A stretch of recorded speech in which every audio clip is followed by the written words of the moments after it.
Buenos días, jóvenes, ¿cómo están? Buenos días con todos. Vamos a desarrollar esta oportunidad. Nos toca el desarrollo de la semana número 18, curso de Geografía, Educación Cívica. Para eso necesito la confirmación que estamos ya en el aula. Todos, ¿qué tal? Espero después de estas semanas libres, iniciamos y retomamos nuestras clases para poder continuar. Muy buenos días, Eduardo. Héctor Eduardo, ¿cómo están? Espero que todos bien, ¿ah? Compartimos nuestro material. Vámonos, que nos toca el día de hoy.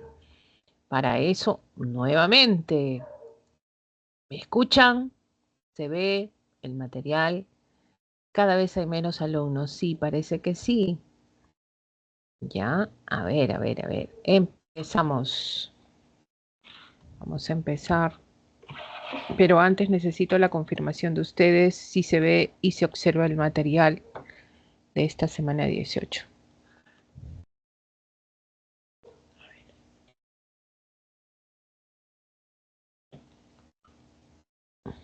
Vamos a ver.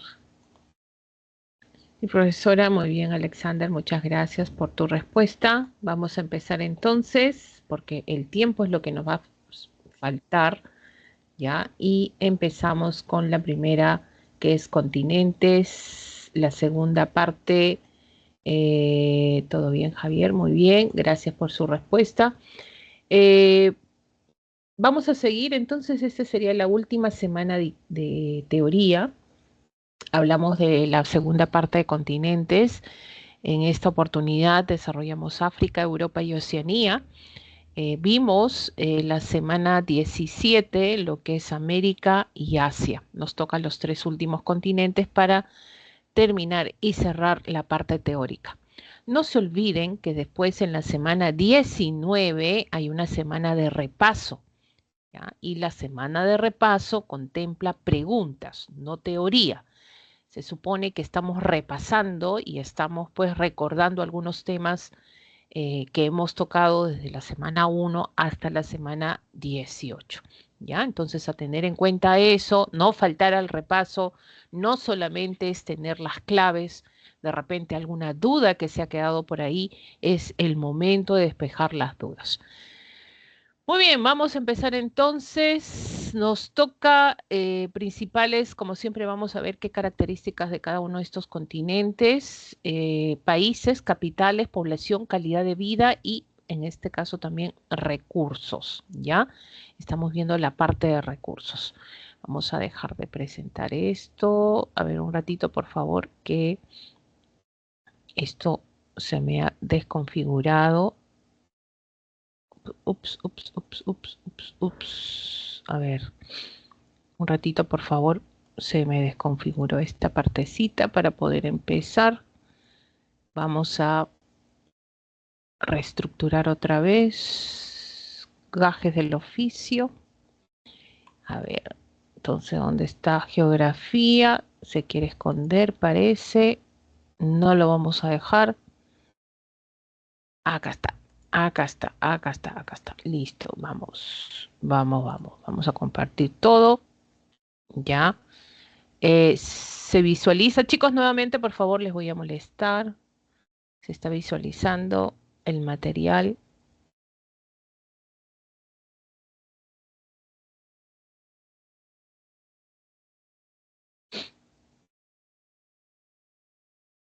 Sí, ok. A ver, ¿se ve? ¿Se ve? Sí. Yo soy del ciclo especial. Esta es mi última clase de geografía. Es decir, ay, no te creo, Isaí. Sí, tu última clase. No puede ser. Te puedes colar de repente. Bueno, vamos a empezar. Ya, y tenemos la primera. ¿Cómo puedo hacer esto de presentar todo? No me deja. Ujú,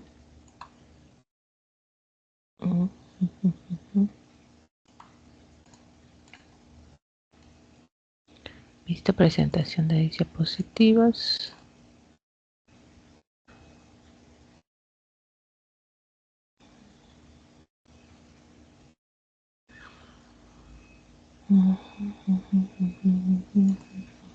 Ya, vamos a empezar entonces así nomás.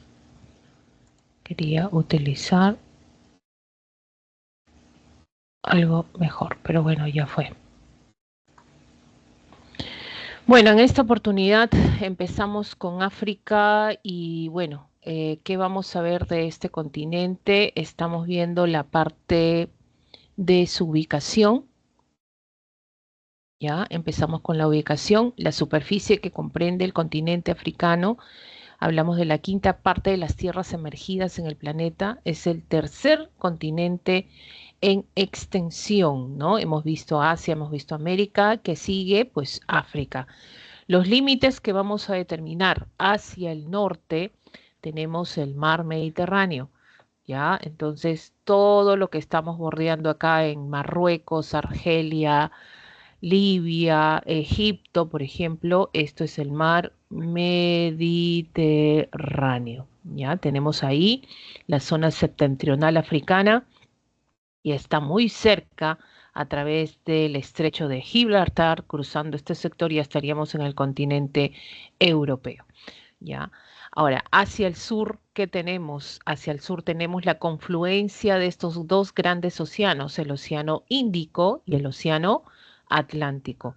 Y estamos en la zona meridional, estamos en la zona sur de África, comprendiendo, por ejemplo, el extremo sur, Sudáfrica, ya del continente africano. Segunda posición en límites.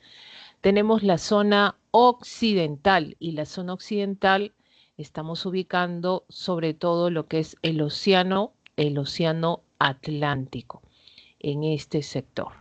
Y la zona este vendría a ser el océano Índico, ¿ya? Lo vamos a ubicar de esa manera. Y la zona noreste, estamos hablando acá, ya estamos colindando con Asia, esto vendría a ser Asia, y acá en lo que es el mar Rojo, ¿no? Muy acá está el Golfo Pérsico, pero esto es ya sector asiático. Estamos ya delimitando con el continente asiático a través del Mar Rojo. ¿Listo?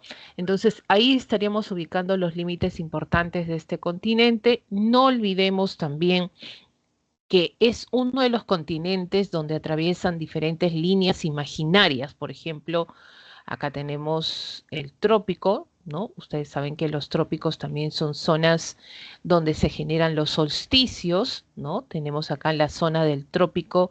Hay otro trópico también, profesora, que atraviesa África también, ¿ya? Estamos en la zona sur.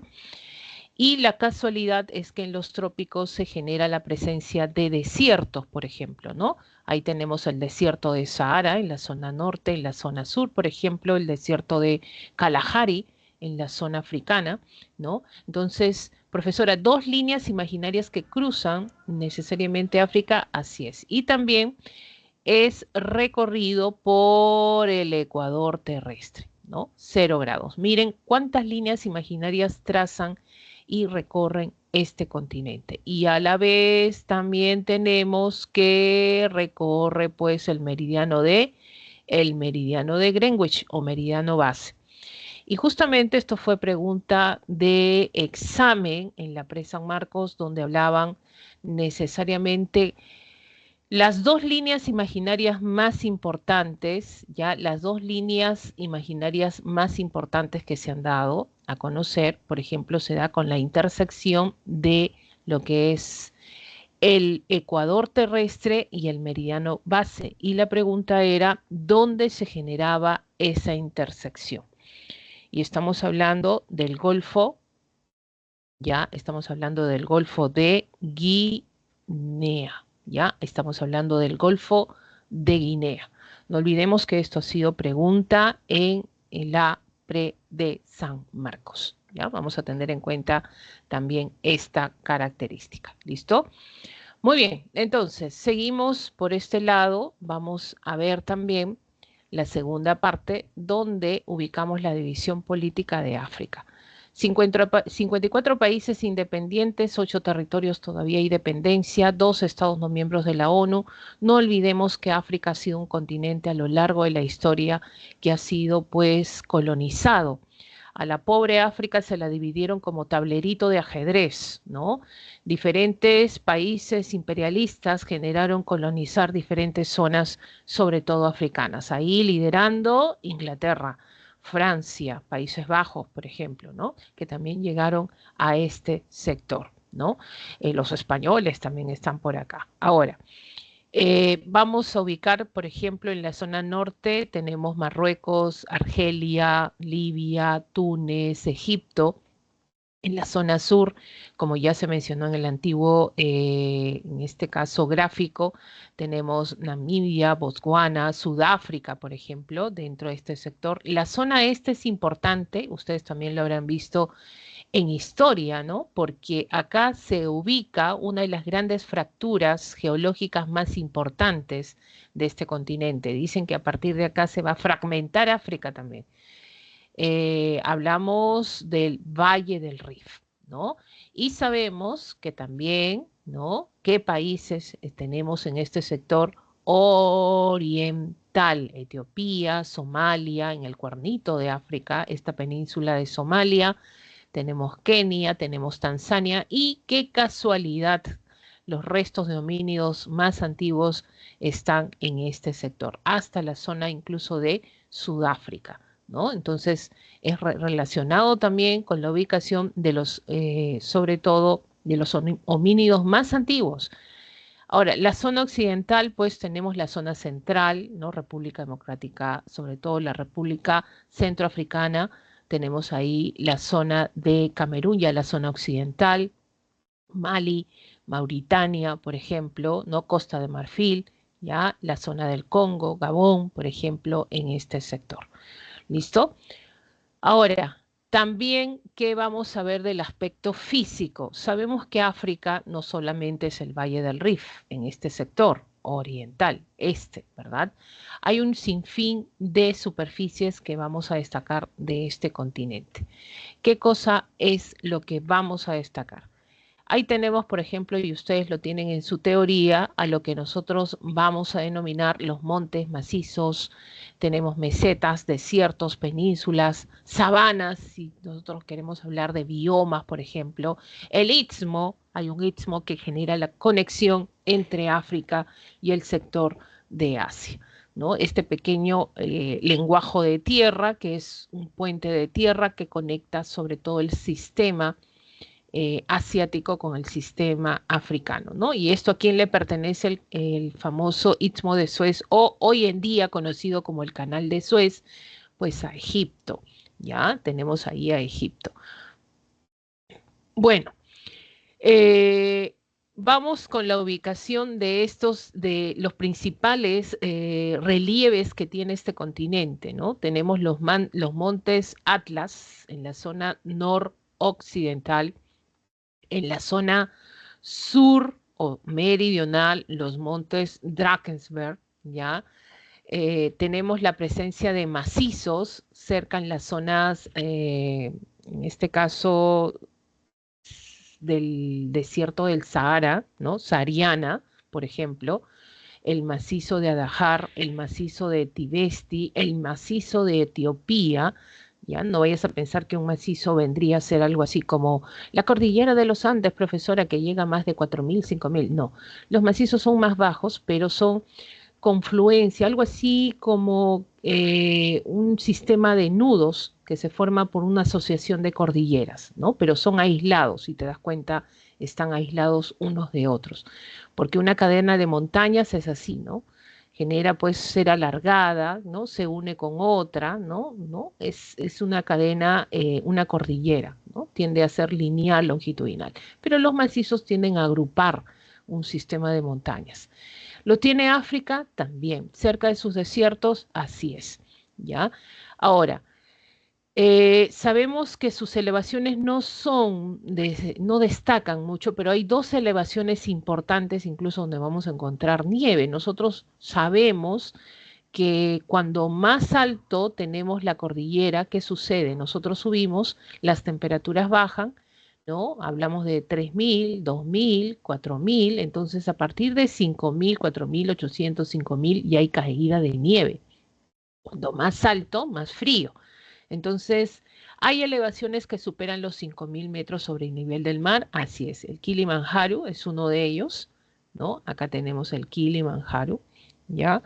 Tenemos en la zona de Tanzania ubicado el Kilimanjaro. La segunda elevación más importante es el Kenia, también en este sector oriental. Otras mesetas, las mesetas de Adamawa, las mesetas de Abangui, las mesetas de Katanga, las mesetas de Bié, por ejemplo, que destacan también en el continente africano. Desiertos, el más grande, el más extenso, incluso en la zona septentrional, el Sahara, ¿ya? Tenemos ahí Libia, también que está muy cerca del desierto del Sahara, el Arábigo, ¿no? También, ¿ya? El desierto arábigo. Kalahari en la zona sur y Namibia también en este sector. Penínsulas, ¿qué penínsulas vamos a encontrar? Pues el que más destaca, el famoso cuernito de África, península de Somalia, ¿no? En la zona, en este caso también tenemos la zona del Cabo, ¿no? Una de las penínsulas que vamos a mencionar del continente africano, ¿ya? Entonces vamos a destacar sobre todo esta presencia de relieves en el continente. Vamos a borrar un poquito para poder destacar ahora los ríos o el sistema hidrográfico que tenemos en África. ¿Cuál es el sistema hidrográfico que vamos a destacar? Tenemos, por ejemplo, vertientes, ¿no? Que van a destacar en la vertiente sobre todo del Mediterráneo, que es uno de acá, ya en la zona norte, en la vertiente del Índico, ¿no? En este sector, la vertiente del Atlántico, ¿no? Atlántico en este sector occidental, ¿no? Y son los principales que vamos a destacar. Entonces, ¿qué significa vertientes? Que estos ríos van a desembocar sus aguas en estas grandes masas de agua, ¿no? Por ejemplo, uno de los ríos más importantes, ¿cuál es este río de mayor importancia? Tenemos al río Nilo, el segundo de mayor longitud en el mundo. No olvidemos que el primero es el Amazonas, el segundo lo tenemos al Nilo, que desemboca en delta, ¿no? Por eso se le conoce como el delta del Nilo, también acá, 6.695 kilómetros de longitud, ya, el Amazonas tiene un poquito más. Y tenemos la zona de la vertiente del Atlántico, tenemos el río, en este caso, Congo. Este es el de mayor longitud en África, el Nilo, pero el más caudaloso es el río Congo. Ya es el río Congo, que tiene, en este caso, pues una gran situación de cuenca, de gran extensión también en la zona central africana. Tenemos en la zona meridional, porque es el río más meridional, es el río Orange. ¿Ya? Es el río Orange. Y en la vertiente del Índico mencionamos al río Zambeze, al río Zambeze. Y también, bueno, acá se observa dentro del mapa lo que vendría a ser el río Níger también en este sentido. Profesor, ¿hay lagos en la zona africana? ¿Hay lagos? ¿Tenemos lagos? Sí, podemos observar, por ejemplo, el lago Victoria. Si nosotros queremos poner ranking de lagos, ¿cuál sería este ranking que podamos en el mundo? Primero, en mayor extensión, el lago de mayor extensión, ahí tenemos el mar Caspio, ya, esto 1, 2. Segundo, de mayor extensión, el lago, en este caso, superior, ok, que esto está entre Estados Unidos y Canadá, lo vimos la semana 17. Y el tercer lugar vendría a ser el lago Victoria, ¿ya? El lago Victoria, que está en el continente africano. Esos son los tres más lagos, mencionando los lagos más extensos del mundo, ¿no? Donde vamos a destacar también al lago Victoria.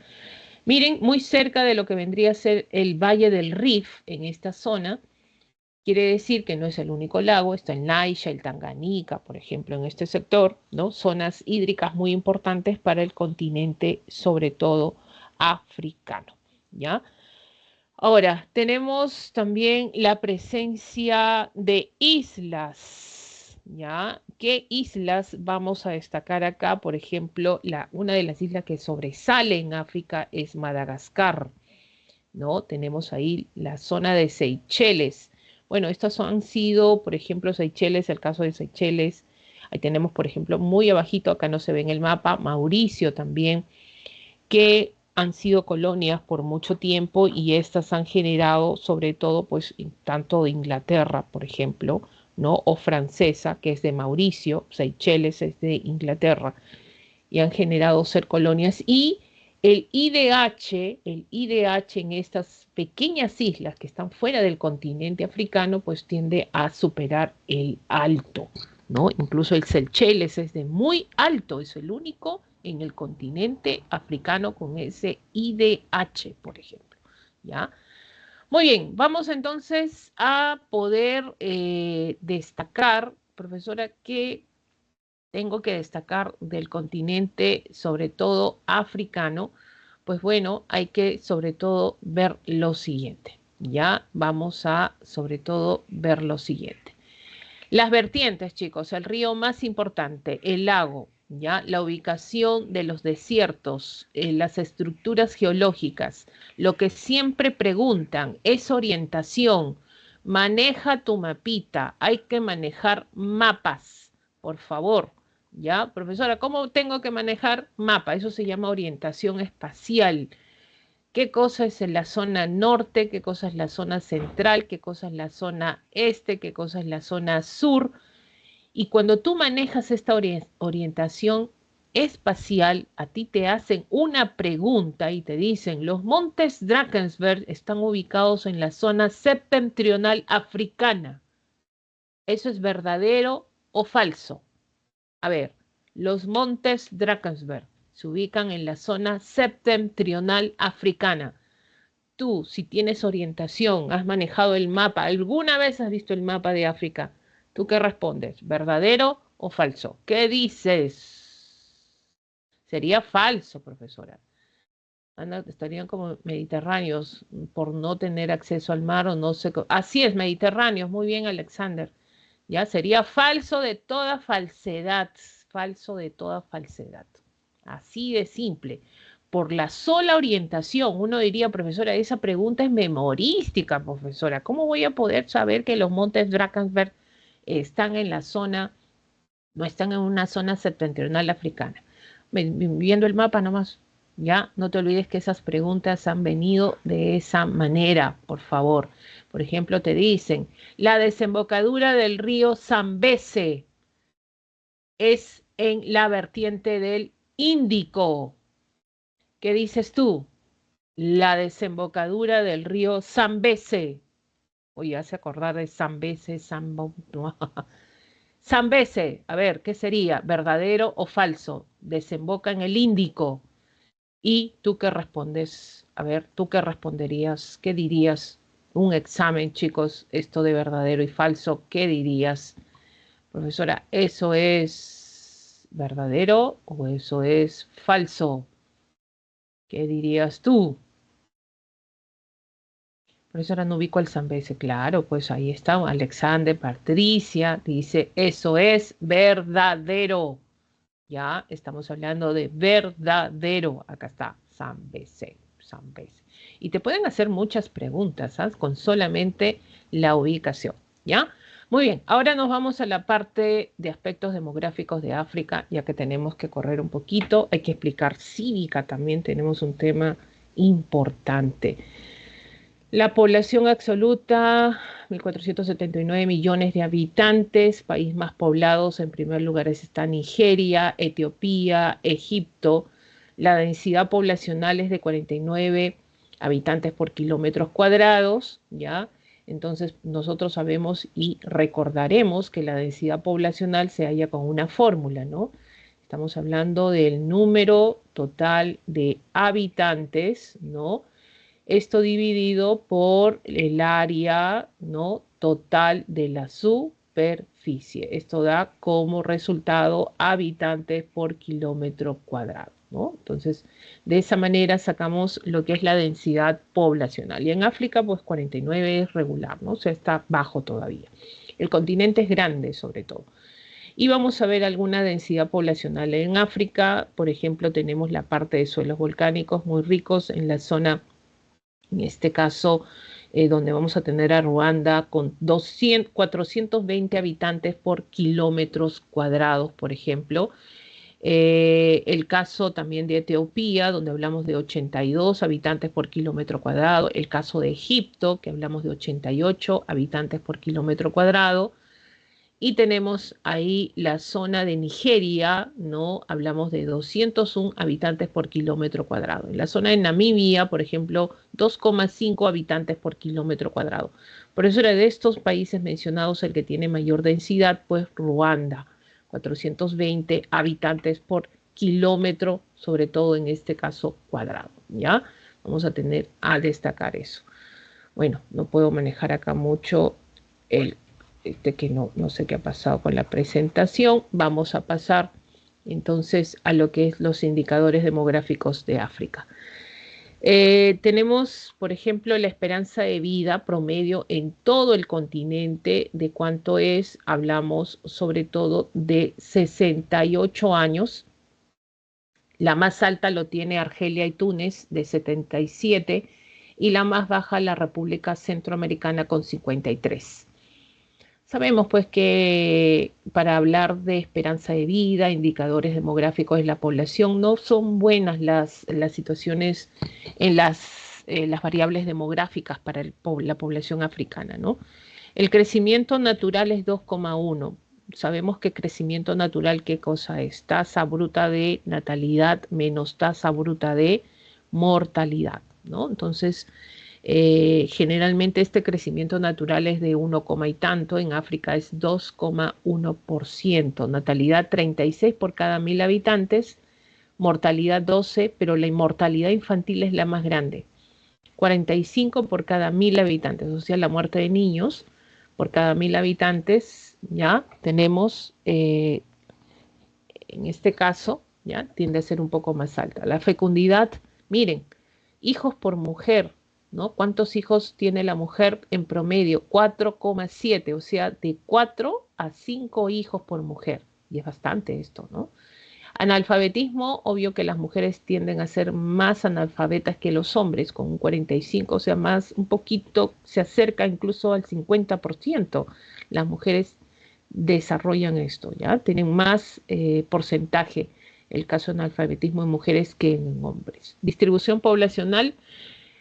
Bueno, si te dicen acá que la población rural es 57%, entonces predomina, ¿qué cosa predomina, no? La condición rural, habla profesora, que desarrolla más agricultura, ya, la agricultura, ganadería, pero no de exportación en su mayoría, sino en este caso de subsistencia, ¿no? Si hablamos de una condición más rural, ¿ya? Y tenemos el índice de desarrollo humano, por ejemplo, acá, esto es la población africana del año 2023, esta cifra estadística, donde vamos a ver sobre todo pues la población por mujer, hombres, cómo se ha distribuido a lo largo del tiempo del año 2023. ¿Cuáles son los países que tienen IDH muy alto? Por ejemplo, miren, deberían ser algún país de África, ¿no? Pero son islas. Islas que han sido colonias. El caso de Seychelles, ¿no? Tiene IDH muy alto. Es el único, ¿ya? Es el único en África. Antes estaba Mauricio, bajó Mauricio, ¿no? Ahora Mauricio tiene IDH alto.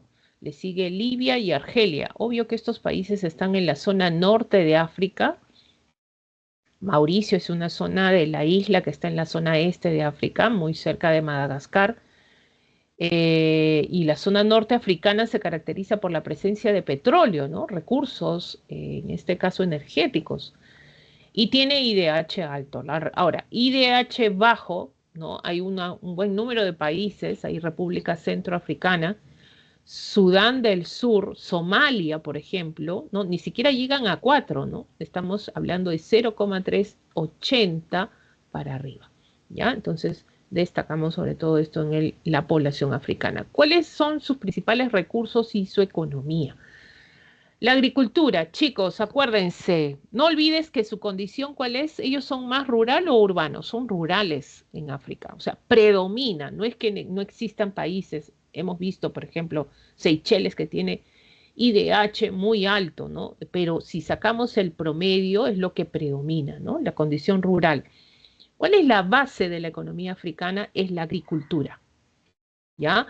La agricultura, pero una agricultura de exportación, no. Estamos hablando de una, en este caso, extensiva. ¿Qué cosa es extensiva? Es limitada, ¿ya? Tiende a ser limitada, tiende a ser tradicional para el uso interno de subsistencia, ¿no? Ahí lo tenemos, ¿ya? La agricultura intensiva está a cargo de las multinacionales. ¿Qué quiere decir? Capital privado, pues que viene a invertir, explotar los recursos africanos y exportarlos, ¿no? A eso se refiere, ¿no? Y también productos como café, algodón, el cacao, el maní, aceite de palma, tabaco, cítricos que se exportan de este continente. Siempre han visto a África, siempre lo han visto a África como un continente donde se pueden aprovechar los recursos, ¿no? Exportadores de materia prima, ¿no? No te olvides que los países imperialistas vieron pues a África como qué, ¿no? Oh, recursos energéticos, vamos a África. Oh, recursos naturales, vamos a África. Mano de obra barata, vamos a África, ¿no? Todo era África. Los africanos. Uy, África la pasó muy mal a lo largo de la historia, ¿no? Sobre todo la población. Sabemos lo que pasó por ahí. Eso lo debes saber. Nigeria se encuentra tan poblada por problemas de centralización excesiva. Sí, el centralismo ha sido uno de los problemas que ha tenido sobre todo Nigeria por mucho tiempo, ¿no? Ha sido una de las condiciones que han tratado, y así como nosotros también, los peruanos, si queremos compararnos, ¿no? Pero bueno, nuestro centralismo, a pesar que hemos hecho la política de descentralización, parece que no resulta, ¿no? Sigue todo es Lima, Lima, Lima, Lima, Lima. Bueno, ¿cuál es la segunda actividad más importante de África? Es la minería. Ya tenemos la minería, no olvidemos que África concentra el 30% de reservas mundiales de minerales. Profesora, minerales en general, sí. Incluso hay diamantes por acá, ¿no? En el continente africano. ¿Ya? Entonces es un continente que alberga gran número de recursos minerales y esto pues es de importancia sobre todo para países que toman el ojo para poder explotar estos recursos en este continente. Principales áreas productoras de petróleo y gas natural. ¿Ya? ¿Qué países son los que están concentrando más esto? Tenemos ahí, hay muchos más, pero tenemos Nigeria, Angola, Libia, Argelia, República de Congo, ya lo vamos a tener acá, pero esos son los más importantes que destacan en el continente africano, ya en el continente africano. Nos vamos rápido, chicos, a lo que es Europa. A ver, dime a qué país de Europa quisieras viajar en algún momento. Profesora, no, yo quiero quedarme en el Perú. Me quedo yo, mira, de repente a África me iría a Sudáfrica, de repente a Egipto, ¿no? Marruecos, por ahí me voy a Libia, de repente, bueno, hay mucha convulsión por esos países también, ¿no? La parte política no está tan buena, pero hay que tener cuidado en los países africanos. Pero Europa, chicos, es el primer mundo, ¿ya? Es el primer mundo. Miren, Europa es una gran península, es tremenda, una gran península que parece que es la península de Asia. Algunos lo denominan así o lo encuentran de esa manera, ¿no? Hablan que es una gran península. Ahora, el continente europeo es un continente sobre todo pues ya antiguo, ¿no? Estamos hablando del proceso de formación continental y dentro de este proceso de formación continental ya pues encontramos esta antigüedad de las rocas en este sector, sobre todo de Europa, ¿ya? Vamos a ver, por ejemplo, tenemos la superficie 10.359.358 kilómetros cuadrados. ¿Ya? Bélgica, Francia, a ver, Italia. Chicos, un consejo a ustedes que van a estar en San Marquitos, corazón. San Marcos tiene muchos convenios con becas con muchos países, no solamente en Sudamérica, ya también en Europa. Arriésguense, salgan, viajen, vivan. Profesores, solo quiero estar en San Marquitos, entonces no eres de San Marcos, no te pases, ¿no? San Marcos que se respeta, San Marquino que se respeta, viaja, aunque sea fuera de Lima, tienes que viajar o fuera de la jurisdicción donde te encuentres, tienes que apuntar alto, no te conformes, Ya, aquellos que me han dicho España, Italia, Francia, ese tiene que ser tu objetivo. Profesora, ¿por qué? Porque vas a llegar. O sea, si tú te propones, vas a hacerlo. ¿Ya? Ahora, para eso tienes que conocer a dónde llegas también, pues, ¿no? Bueno, vamos a ver el continente europeo que nos trae Europa. Profesora, wow, ¿qué es esto? Europa. Límites hacia el norte, el océano glaciar ártico. Ya, acá tenemos el océano glaciar ártico. Hacia el sur, lo que es el mar Mediterráneo. Ya, tenemos acá el Mediterráneo. Hacia el este, ya, hacia el este, están los montes. Acá están, ¿cómo se llaman estos montes? Los montes Urales, ¿ya? Y justamente de los montes Urales nace un río con el mismo nombre, es el río Ural. ¿Ya? Profesora, también son límite de frontera entre los dos continentes, así es. De ahí en el mar Caspio, ¿no? Viene ahí la demarcación y finalmente pues hacia el Mar Negro la zona de Turquía. Ya hay zonas de Turquía que pertenecen tanto a Asia como a Europa. Ya también es un país transcontinental, también por ahí hablan de una posición de los dos continentes, pero la ubicación, ya la ubicación está entre los montes Urales, o sea, para los límites que tiene este continente, los montes Urales, el río Ural, por ejemplo, ¿no? Hasta el mar Caspio. Y tenemos en la zona occidental el océano Atlántico. Ya tenemos ahí el océano, sobre todo en este caso, pues Atlántico. Listo. Vamos, ¿qué nos toca? A ver si hay problemas por acá. Nos vamos entonces a el siguiente tema. A ver, ¿qué nos toca acá? Nos vamos a la división política de Europa. 50 países, 43 propiamente europeos, 7 euroasiáticos, ¿no? Azerbaiyán, Grecia, Kazajistán, Rusia, Turquía, Georgia, Armenia, por ejemplo, ¿no? El caso de Grecia, por ejemplo, que tiene 2 islas en el sector, es por eso que por las islas tiende a, porque uno diría, ¿no? Grecia, profesora, está en este sector europeo, entonces, ¿por qué tendría que estar en la zona asiática? Por la presencia de sus islas en esta zona, ¿no? Que tiene jurisdicción sobre todo Grecia.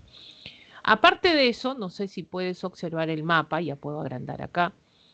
Por ejemplo, hay países o microestados pequeños en Europa, ¿no? El caso de Andorra, que está entre Francia y España, ¿ya? San Marino, que está en la misma Italia, ¿ok? Liechtenstein, por ejemplo, entre Suiza y Austria. Profesora, eso es Mónaco, por ejemplo, en la zona de Francia e Italia. ¿Ya? No olvidemos que son microestados también que tienen jurisdicción, están establecidos en la zona europea. Es un continente pequeño, Europa, ¿no? Pero no deja de ser importante porque la mayoría de sus principales países con las mejores economías, el desarrollo que han tenido a lo largo de la historia están en su sector occidental, ¿ya? El sector oriental no tanto, es por eso que muchos del sector oriental migran al sector occidental, sobre todo europeo. Ahora, muchos de estos países forman lo que es la comunidad europea, ¿no? Dentro, a través de lo que es los países de la comunidad europea, está también, en este caso, los países que tienen la misma moneda, que es el euro que eh, más que nada los representa o utilizan como su moneda en la parte, sobre todo económica, monetaria, la política que generaron a firmar el famoso Tratado de Maastricht, el cual genera la unificación monetaria de algunos países, ¿ya? Por ejemplo, vamos a ver en el caso de las islas que más representa, y algunos deben tener, por ejemplo, ahí alguna duda cuando dicen las islas británicas, por ejemplo, ¿no? Las islas británicas. ¿Ya? Acá tenemos las Islas Británicas. ¿Qué son las Islas Británicas? Acá está Irlanda y tenemos en este caso Gran Bretaña. ¿Ya? Este es Gran Bretaña. ¿Okay? Los dos, profesora, estas dos islitas forman las Islas Británicas. Irlanda y Gran Bretaña. ¿Ya? Ahora, Gran Bretaña es todo esto, profesora. Claro, vamos a poner ahí. Es la isla de mayor proporción en toda Europa, por ejemplo. Ahora, ¿es lo mismo decir Gran Bretaña, Islas Británicas que Reino Unido? No, no es lo mismo. ¿Ya? Reino Unido, vamos a poner acá, ¿ya? Reino Unido, ¿qué comprende? El Reino Unido comprende Inglaterra, ¿ya? Inglaterra comprende Escocia, ¿ya? Escocia, uy, se me fue, ¿ya? Escocia, y tenemos Gales. Y tenemos Irlanda del Norte. Esto no me funciona. A ver, Reino Unido entonces, que comprende Inglaterra, ¿ya? Que es esta jurisdicción, capital de Inglaterra, Londres, ¿no? En la zona norte que está Escocia, ¿no? En la zona occidental, esta pequeña proporción que es Gales, y este celestito que tú ves acá, que es Irlanda del Norte, ¿ya? Irlanda como tal es un país, en este caso no pertenece al Reino Unido y es independiente. Entonces, cuando te hablan de Reino Unido, Inglaterra, Escocia, Gales, Irlanda del Norte. Profesora, todos forman un país. Estamos hablando de una asociación de estados. Eso es Reino Unido, ¿ya? Una asociación de estados. Entonces, cuando hablamos de asociación de estados, pues el que lidera, por ejemplo, si te pregunta cuál es la capital del Reino Unido, pues Inglaterra, ¿no? El que está liderando es acá Inglaterra. Pero cada uno de ellos son independientes, ¿no? Tú no vas a decir, pues acá los ingleses son igual que los escoceses, los gales, no, cada uno son independientes, por ejemplo, ¿no? Entonces, algunos confunden y dicen Gran Bretaña es la isla como tal, ¿ya? Pero el Reino Unido conforma estos estados, sobre todo, que acabamos de mencionar, ¿ya? Y las islas británicas, ¿qué son? Estos dos, ¿no? Irlanda y, en este caso, Gran Bretaña, ¿no? Estamos hablando ya en la parte geomorfológica de relieve, ¿no? Ah, ¿cuáles son las islas? Me voy a las islas británicas. Entonces, no sabes si te vas a Gran Bretaña o no saben si te vas a ir a Irlanda, porque las islas británicas comprenden estas dos jurisdicciones. Ahora, cuando te dicen, me voy al Reino Unido, ¿a qué parte, no? ¿A Inglaterra, a Escocia, Gales o a Irlanda del Norte? Porque esto es lo que comprende el Reino Unido, ¿ya? Entonces, para tener esa pequeña diferencia a veces que ha venido o puede venir en este caso acá. Es reconocido como un microestado o país. Le dicen microestado, ¿ah? Microestado le han dicho, ¿ya? Bueno, vamos chicos, ahora sí, vamos al aspecto físico. En el aspecto físico, en Europa tenemos los Pirineos, los Alpes, los Carpatos, los Apeninos. Vamos entonces. ¿Qué tenemos que recordar del continente, sobre todo europeo?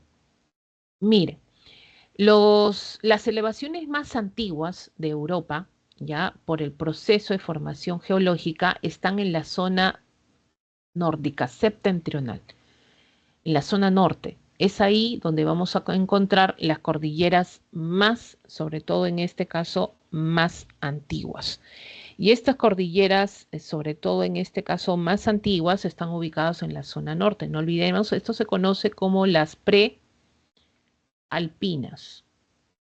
¿Ya? Estas son las llamadas prealpinas. Ahora, las más recientes están bordeando todo lo que vendría a ser el mar Mediterráneo. ¿Ya? Entonces, estas se las conoce como las alpinas. ¿Ya? Estas son las alpinas. Ahora, dentro de las prealpinas, ¿quiénes están? Están los montes escandinavos, ¿no? Los montes escandinavos, los montes Urales. En las alpinas están los Pirineos, los Apeninos, los Alpes, ¿no? Los Balcanes, los Carpatos, la zona del Cáucaso. Justamente la zona del Cáucaso está entre el Mar Negro y el Mar Caspio. ¿Dónde encontramos en este sector? Vamos a agrandar un poquito acá, ¿ya? Que vamos a encontrar entre el mar Caspio y el mar Negro, que encontramos a la elevación más importante de Europa, que es el Elbrus, 6.642 metros sobre el nivel del mar, el Elbrus, ¿ya? Lo ubicamos acá. ¿Listo? Entonces, por ejemplo, los montes escandinavos, profesora, está en la península escandinava, ¿no? Tenemos en este sector norte. Así es, esta es la península escandinava, que comprende, por ejemplo, ¿qué países? ¿Qué países encontramos en esta zona de los montes escandinavos? Está Noruega, está Suecia, por ejemplo, ¿no? Estamos hablando de Jutlandia. Miren, acá hay otra península también. Estamos hablando de la zona de Dinamarca, ¿no? Acá, pues, si ustedes han visto la Segunda Guerra Mundial, procesos de las guerras en el mundo, se menciona Jutlandia también, ¿no? La península ibérica es una de las más sobresalientes también, que conforma, pues, Portugal y España, ¿no? Y tenemos acá la península itálica, que sabemos que es Italia, pero también está San Marino, por ejemplo, ¿no? Y la zona de la península balcánica, que comprende, pues, ahí uno de los países que es Grecia, ¿no? Ahí, justamente en la zona de los Balcanes, la formación de la Yugoslavia que se disolvió, ¿te acuerdas de la Yugoslavia? Se formó Kosovo, ¿no? Bosnia-Herzegovina, ¿no? Entonces comenzaron a generar esos estados independientes, ¿no? Estos estados, sobre todo en este caso, pues independientes. Listo, entonces, miren, entonces estamos en la zona norte de las cordilleras prealpinas, profesoras, son estas dos, escandinavos y montes Urales. Tenemos las alpinas, tenemos sobre todo, las penínsulas también en esta zona europea. Ya explicamos lo que vendría a ser las Islas Británicas. Acá están las Islas Británicas entre Irlanda y lo que es Gran Bretaña. Tenemos la formación de estas elevaciones con el caso de los Pirineos, estamos hablando de los Alpes, ¿no? Fíjense cómo atraviesan estos sectores que hacen, pues, paisajes importantes también en la zona europea. Y algo que tiene Europa y ha podido aprovechar a lo largo del tiempo también es esto, la gran llanura europea, ¿ya? Estamos hablando de esta llanura europea, vamos a tener la más extensa en la zona occidental de Europa, sobre todo, ¿ya? En la zona occidental de Europa.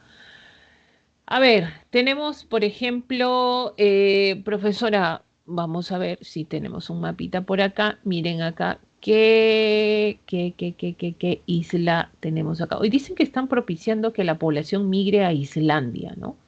Y uno dice, profesora, Islandia es Europa, sí, pero mira, es una zona nórdica, es una zona donde hace mucho frío. Islandia se formó, es una de las islas que se forma por una dorsal en este sector del Atlántico. Nosotros sabemos que el Atlántico está lleno de dorsales, ¿no? Por esto de las placas tectónicas que están en divergencia de placas. ¿Qué sucede? Pues una de estas elevaciones, cordilleras submarinas que vendrían a ser las dorsales, se han elevado, y la que se nota y que ha formado esta gran extensión de isla es Islandia, ¿no? Y justamente está en una zona donde hace mucho frío, ¿no? Ahora, si quieres migrar por acá, pues prepárate con el frío, ¿no? Lo normal es tener, pues, menos 5 grados, ¿no? Cuando hace calor, tus 2 grados, ¿no? Y ahí ya, pues, uno tiene que estar, sobre todo, pues, preparado, ¿ya? Muy bien. Gran Bretaña es una de las islas también, bueno, estamos hablando este conjunto de islas en la zona europea. Tenemos la zona de Islandia, otra isla importante también, ¿no? Tenemos, bueno, estas islas sí son conocidas también ustedes por historia: Sicilia, Cerdeña, Córcega, ya en este sector europeo, la isla de Creta, que también ha sido por historia, ustedes la habrán conocido, ¿no? La civilización griega, por ejemplo, ¿se acuerdan dónde se inicia en Creta, ¿no? ¿Cómo se llama esa etapa? La etapa cretense, ¿no? La etapa cretense o minoica. Profesor, acá está la isla de Creta, claro. Y miren cómo estas islas que tienen el mismo color pasan a la zona también de Turquía, ¿no? La isla de Chipre, acá está, esta es la isla de Chipre en la zona de Turquía, ¿ya? Vamos a destacar esto. Muy bien, quisiéramos seguir hablando de Europa, pero tenemos que pasar a su aspecto, sobre todo hídrico. Y en el caso del aspecto hídrico, ¿cuántas vertientes tiene sobre todo este continente? Tenemos la vertiente del Atlántico, la vertiente del Mediterráneo y también tenemos cuencas, sobre todo endorreicas. Ya tenemos el Mar Negro, el Mar Caspio y también otra, pero esto no es endorreica, sino exorreica, océano glaciar ártico. Por más chiquitito que sea Europa, tienes que ver que hay ríos que tienden a desembocar en diferentes zonas de su vertiente. Por ejemplo, tenemos ahí en la vertiente del Atlántico, el río Tajo es el más caudaloso, miren, atraviesan parte de España, Portugal, ya está en la zona, en este caso, del litoral Portugal, acá, ya tenemos el río Tajo.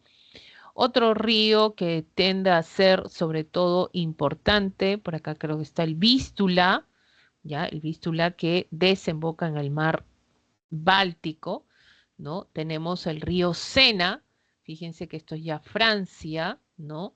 Está generándose la desembocadura, este es el famoso canal, ¿ya? Canal de la Mancha. Este es el famoso Canal de la Mancha. Está pasando por la ciudad de París, aquellos que se van por Francia, ya saben que van a visitar. Tenemos también el río Loira, ¿no? Bueno, estos ya son parte de la que se añade dentro del gráfico. Tenemos el Rin, ¿no? El Elba, ¿no? En este sector. Ahora, vamos, por ejemplo, el río más internacional, porque recorre, estamos hablando sobre todo de un gran número de países, el Danubio, que genera mayor comunicación entre lo que es Europa Central y Europa del Este, ¿no? Y atraviesa 10 países para desembocar en el Mar Negro. Este es el Danubio.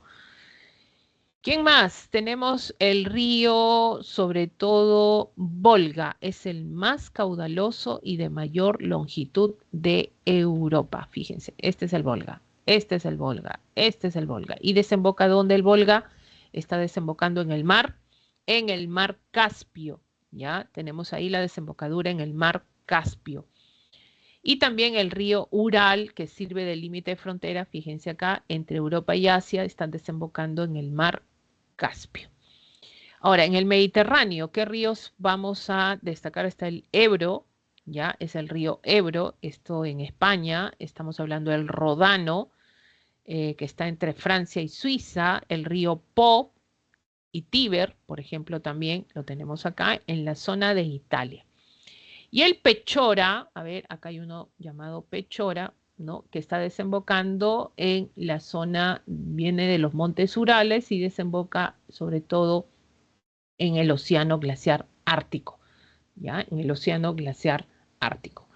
Lagos, Ladoga, Onega, y estos lagos están necesariamente en la zona rusa, ¿ya? Vamos a destacar sobre todo estos, Ladoga y Onega. Muy bien. Te recomiendo usar mapita, chicos, siempre ubicación con mapas, eso te ayuda a estudiar, ¿ya? No descartes eso también. Vamos a la población, vamos a las características de la población, 752 millones de habitantes, Europa, los países más poblados, bueno, sabemos que Rusia y mayor número de la población se concentra en lo que es Europa Occidental, 110 millones viven en Europa, de los 147 millones 43 mil habitantes, 110 millones están en Europa. Alemania es el segundo país, sobre todo más poblado, seguido de Francia. ¿Ya? Acá tenemos un ranking también, Rusia, Alemania, Francia, Reino Unido, a pesar que son países muy pequeños, ¿ah? Hay gran concentración, sobre todo de población. Ya sabemos cuando nos dicen Reino Unido, ¿no? Cuando nos dicen Reino Unido, ¿qué países está abarcando el Reino Unido, no? Estamos hablando de Inglaterra, Escocia, Gales, Irlanda del Norte. Entonces no olvidemos esa pequeña salvedad, ¿ya? Italia, España, Ucrania, sobre todo que hoy está en conflicto con Rusia. Sabemos que Ucrania ha querido pertenecer pues a la famosa OTAN, no la han dejado, parece que se ha enfrentado pues solito con Rusia por ahí, y el conflicto para que no sea mayor, ¿no? Estos países de la OTAN también no han querido, han sabido que ha habido intereses de por medio. Imagínense que Ucrania hubiera pertenecido pues a la OTAN, pues ahorita estaríamos en plena tercera guerra mundial, ¿no? Pero los intereses de por medio, por ejemplo. Bueno, la densidad poblacional en Europa.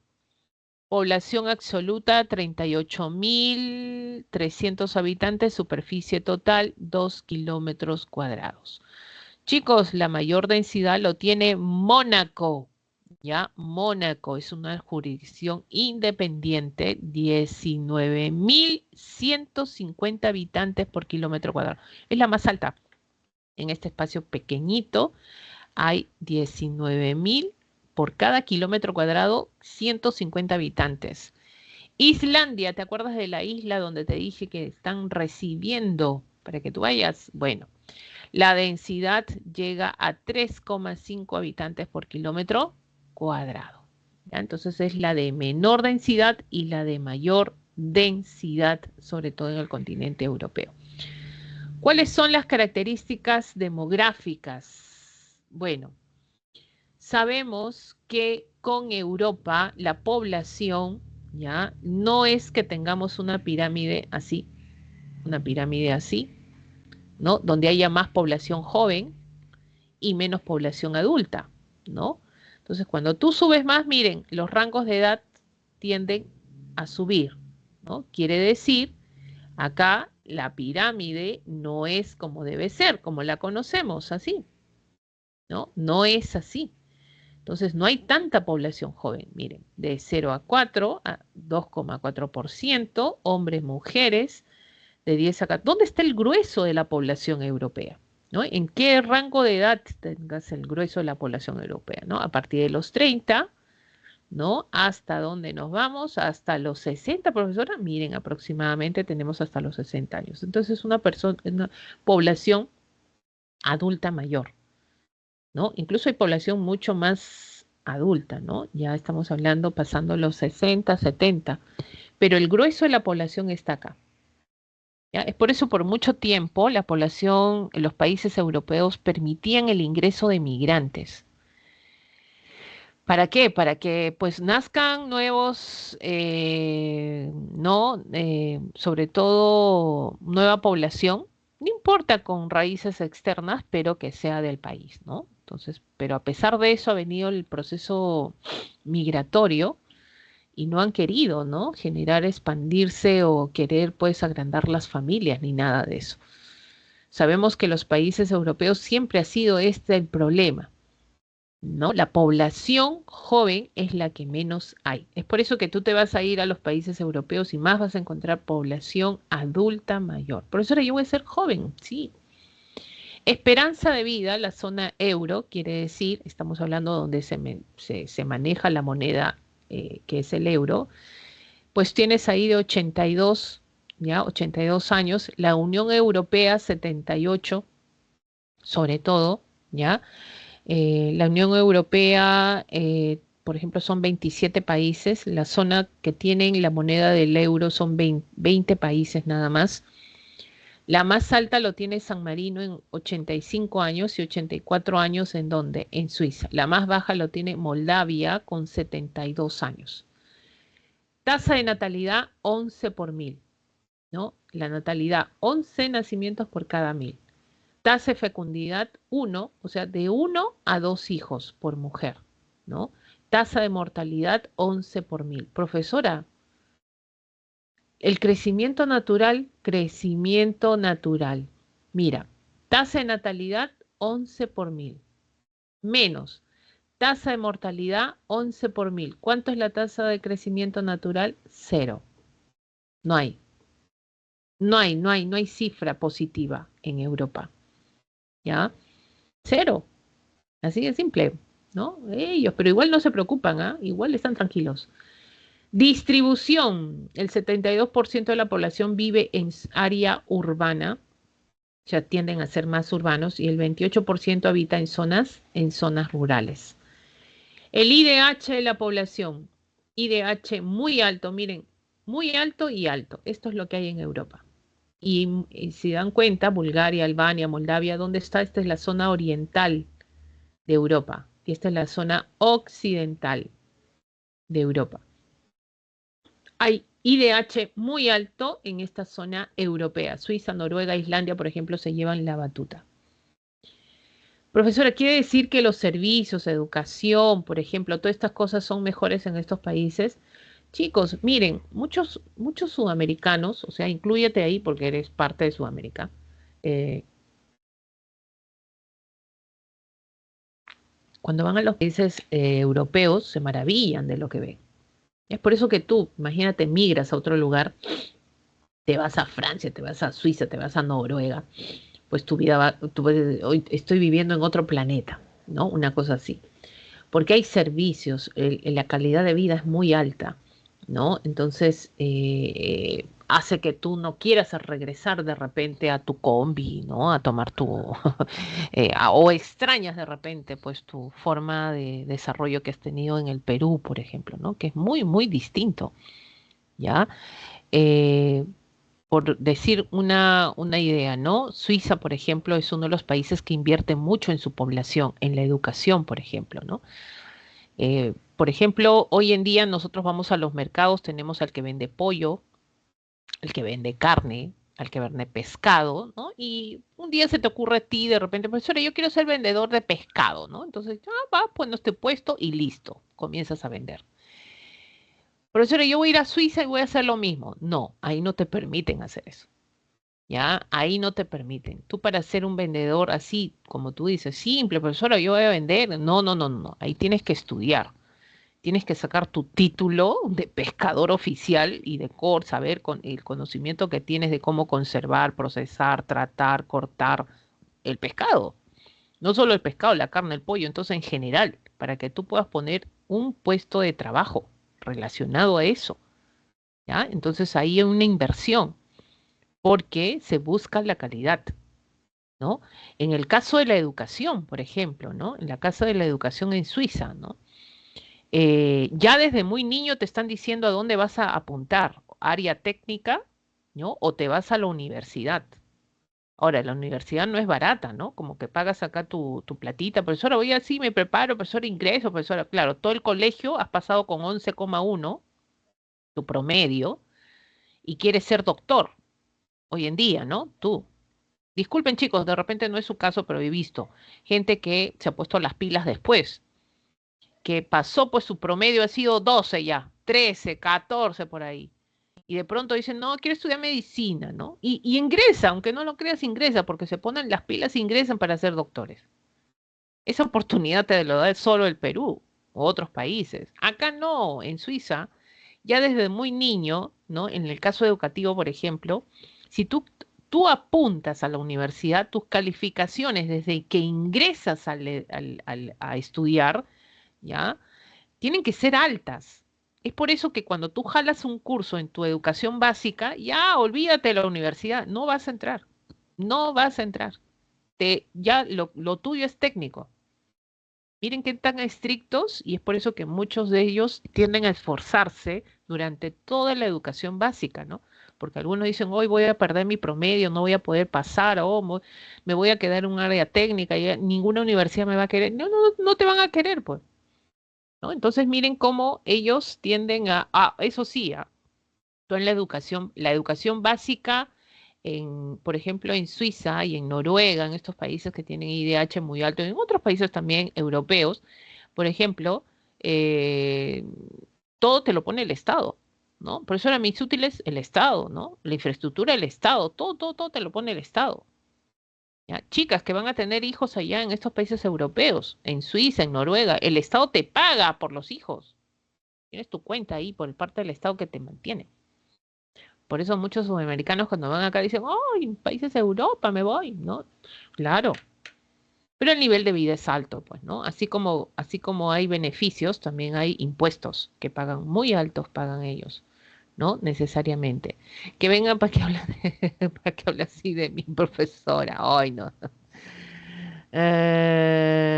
Bueno, chicos, es para que vean las realidades que son muy distintas, ¿ya? Las realidades son muy distintas, ¿no? Y no te olvides que estos, la mayoría, pues, son países industrializados, ¿no? Primer mundo. Entonces, cuando llegan ahí, se van a maravillar. Pues, algunos se quedan, algunos vuelven a su país, algunos no. Y hay muchas otras cosas también, ¿no? Por ahí estaba viendo, por ejemplo, que había un noruego, me hablaba de las cárceles en Noruega. ¿Saben cuántos hay en las cárceles de Noruega? Hay uno o dos. Y no son noruegos, son extranjeros. O sea, y cuando, es noticia nacional en Noruega cuando capturan a alguien que va a ir a la cárcel, ¿no? ¿No? Acá no, pues chicos, hay que enseñarles sobre todo nuestras cárceles en el Perú, ¿no? Que son distintas, más populosas, ¿no? Más populares, ¿no? Para que te des una idea, ¿no? Y pues la infraestructura de las cárceles en esos países, sobre todo, son distintas a la de nosotros, ¿no? Por eso muchos que caen presos extranjeros acá, las familias buscan sacarlos y extraditarlos a sus países, porque imagínate que se queden acá o en otros países sudamericanos es la muerte para ellos, ¿no? Entonces eso es también parte de la forma del estilo de vida que tiene. Bueno, ¿cuáles son los principales recursos de economía y economía de Europa? Tenemos acá la ganadería y agricultura. Chicos, esta es la mejor, dicen, ¿ah? Una de las mejores en cuestiones de agricultura y ganadería. Es por eso que ningún producto así, cualquiera, ingresa al mercado europeo. Tú para ingresar al mercado europeo, tus estándares de calidad tienen que ser altísimos, ¿no? Por eso que cuando esto se da del Tratado de Libre Comercio, por ejemplo, el Perú quiere exportar. Lo primero que le observaron al Perú, oye, ¿dónde tiene? ¿Y cómo me reconoces que tus productos son de altísima calidad? ¿Cómo yo sé que esto es bueno? No, no, no, no, yo no me voy a arriesgar. Es por eso que el Perú tuvo que crear pues un Ministerio del Ambiente, ¿no? Para el reconocimiento por parte del Estado, de las autoridades, que estos productos que salen ayuden a estos exportadores también que trasladen los productos. Hoy en día ingresan, ¿ya? Te vas a ir a muchos de estos países europeos, vas a ver tu papita amarilla, vas a ver tus naranjas, vas a ver tus mangos ahí. Made en Perú, la palta también están exportando arándanos. Bueno, pero la agricultura en estos países es altamente tecnificada, ¿no? Una de las mejores, elevada producción de trigo, cebada, avena, centeno, maíz, papa, ¿ya? Papa, profesora, sí, tanto así que los europeos nos exportan papa a nosotros, los sudamericanos. Ay, esto es increíble. Incluso a Perú llega la papa. Profesora, no le creo, sí, la papa congelada, pues esa papa picada, congelada, lista para freír, esa es, pues, vienen de acá. ¿Ya? Vienen de estos países, ¿no? De los Países Bajos, en algunos casos. El primer sector ganadero es el vacuno. De las razas estas lecheras, Brunswick, Holstein, por ejemplo, ellos generan la producción pecuaria, ¿no? Y es importante, ¿no? De ahí sacan los lácteos, los productos también ya para la industria lechera. También destacan los porcinos y caprinos. Bueno, hay extracción de hierro y carbón mineral, destaca Rusia, Polonia, Reino Unido y Alemania. ¿Ya? Hierro, carbón. Profesora, no veo sobre todo petróleo. Petróleo tiene Noruega y Rusia, reservas de gas natural y petróleo, ¿no? En este sector. También está Ucrania por ese lado. Pero te das cuenta que no hay tantos minerales, ¿no? Tanto petróleo en toda Europa. Es por eso que estos países, cuando inician la revolución industrial, se van a buscar a otros continentes estos recursos, ¿no? Estos recursos. Por ejemplo, en la Segunda Guerra Mundial, Hitler invade, ¿por qué crees que hizo su pacto de acero? No, ¿cómo se llama este pacto? Ribbentrop, algo así, con Stalin, creo, ¿no? Y Hitler pues no aguantó porque necesitaba reservas. Ingresa, invade Rusia en la zona europea. Ya había invadido Noruega, que tiene petróleo también, ¿no? Pero no era suficiente. Entonces ahí fíjense cómo estos países son pues captadores de estos recursos energéticos también importantes, ¿ya? La actividad forestal, miren dónde es la actividad forestal. Suecia, Noruega, Finlandia, Rusia. Profesora, esto está al norte de Europa. Ah, pues mira, coincidencia no es. Actividad forestal, claro, porque acá tenemos que bosques, acá están los bosques templados y están las Coníferas, hartas coníferas, ¿no? Bosques boreales, profesora, taiga. Claro, pues acá está. Y es por eso que aprovechan estos recursos, ¿ya? Bueno, sabemos que son países industrializados y acá el desarrollo de la industria es grande, es tecnológicamente muy avanzada, emplea el 25,4% de la PEA, población económicamente activa. O sea, es grande, ¿ah? O sea, da trabajo a la mayoría de su población. Automotriz, siderúrgica, petroquímica, cemento, productos químicos, farmacéutico, equipo aeroespacial, construcción naval. ¿Cuáles son los países? Ahí está, Reino Unido, norte de Francia, Alemania, Países Bajos, Bélgica, Suiza, Austria, norte de Italia, Suecia, Noruega, norte de España. Chicos, ¿alguien me puede decir qué marca es esta? A ver, ¿qué marca es esta? Creo que la han visto, ¿no? Y esto es Alemania. ¿Ah? Esto es Alemania, ¿no? Claro. A ver, acá ríen los cultivos con agua de desagüe. Chicos, ¿se acuerdan de la marca? Esta marca, ¿no? Unos escarabajitos eran, ¿no? Que salieron mucho y bueno, se ha expandido también. Ah, esta marca también la tienes. Estos son de automóviles, sobre todo. Ujú. El Volkswagen, muy bien, Alexander. Sí, pues hasta ahora, ¿no? Está sobreviviendo, ha crecido, bueno, ha crecido mucho, ha hecho mucha competencia. El Volkswagen se creó sobre todo para el pueblo, ¿no? Alemán. Fue por la clase media, ¿no? Y hoy en día pues tiene a todos los estratos también por ahí. Bueno, vamos a Oceanía. Bueno, profesora, Oceanía es el más pequeño de todos los continentes, sí. Es un continente insular porque está conformado por islas, ¿ya? Está entre Asia y América.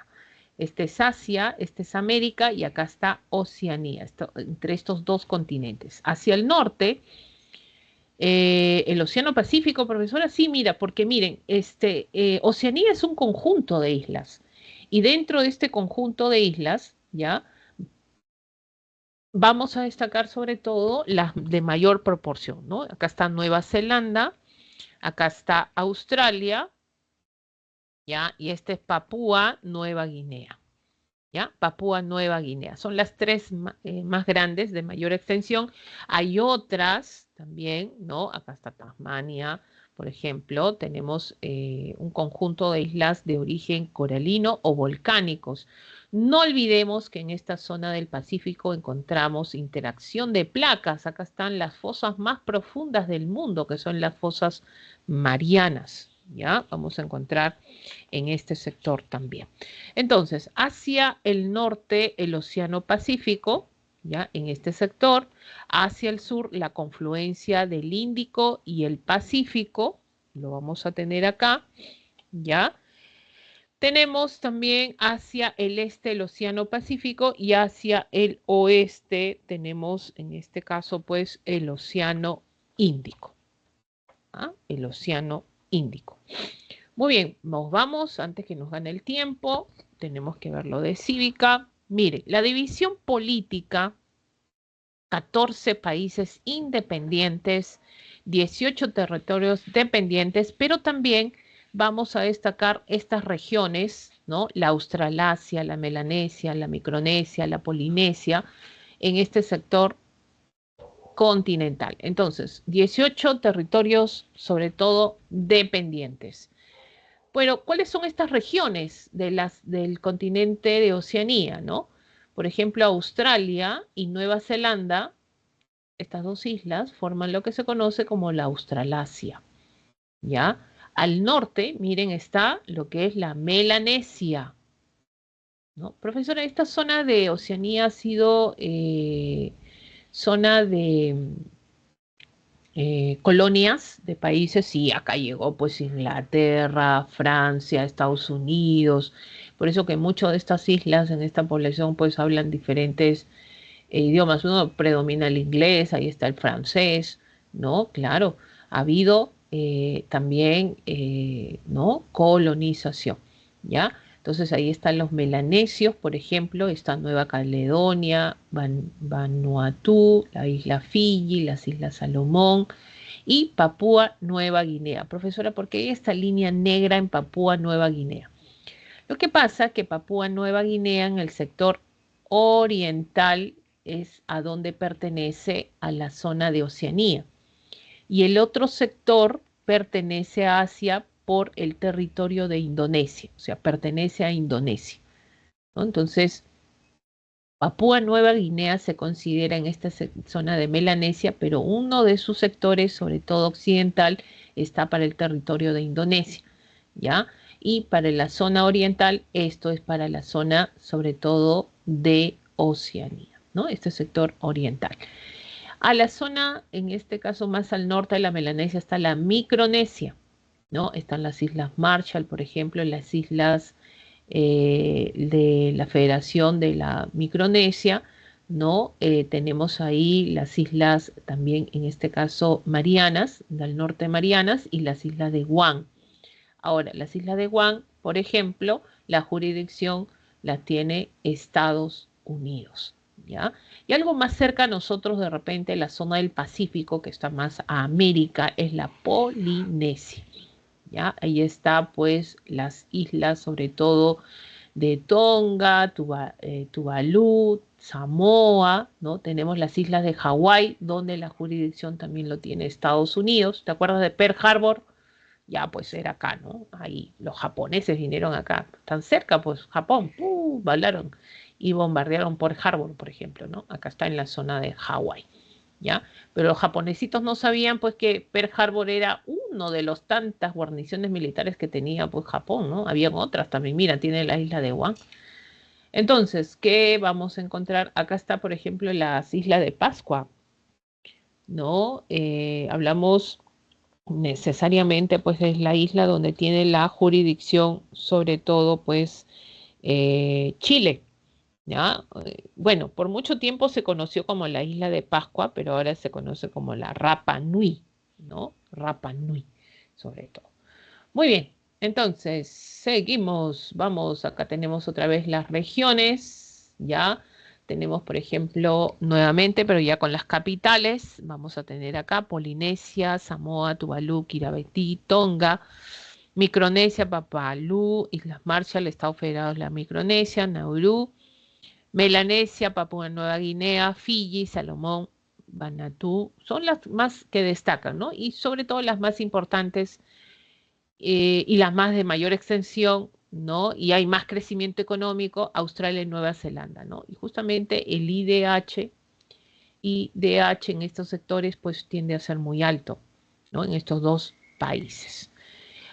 Miren, no hay mucho en Oceanía, pero no deja de ser importante. Profesora, ¿por qué? Porque miren, tenemos ahí presencia de cordilleras. Miren a cuánto llegan las cordilleras. Miren a cuánto llegan, ¿no? En los Alpes neozelandeses y en la zona de la cordillera divisoria, en este sector oriental de Australia. Estamos hablando de la cordillera divisoria 2230, los Alpes neozelandeses 3700 y la elevación más importante en Sudirman, esto está en Punkat Jaya, ¿no? 4.884 metros sobre el nivel del mar. Y miren, Punkat Jaya está ubicada más al sector de Indonesia, ¿ya? Está más para el sector de Indonesia. Y qué contrariedad, ¿no? Está en el sector de Indonesia, ¿no? Más para el sector asiático, profesora, pero esta es la elevación más importante porque se contempla a todo lo que es Papúa Nueva Guinea, ¿no? Y miren, acá no hay formación de nieve, pues. ¿A cuánto tenemos nieve, no? 4.000, profesora, 5.000 metros sobre el nivel del mar hay nieve. Entonces las nieves se derriten, tenemos el hielo y forman los ríos, los lagos. Entonces por eso que Australia no tiene muchos ríos. Acá corre mucho viento en esta zona, sí. El recorrido de viento, ¿no? Ahí destacan, por ejemplo, el río Darling, el río Murray, nada más, ¿no? Son los más importantes que se tienen en este sector por la escasez, sobre todo, de estas cordilleras, ¿ya? Tenemos ahí el lago Eire y el Tapú, ¿no? El lago Eire, en este caso, en este sector, ¿no? ¿Hay desierto, profesora? Claro que hay desierto. ¿Ya? El desierto de Victoria, el gran desierto de Victoria es el que destaca en esta zona, el desierto de arena y en este caso, y también de Simpson, ¿ya? El desierto de Simpson. Muy bien, Entonces, ahí las principales relieves de este continente. Aspectos demográficos, población absoluta 40.650.632.000 habitantes, países más poblados, el 91% de la población se concentra en las tres islas, ¿no? Australia, Papúa Nueva Guinea y Nueva Zelanda.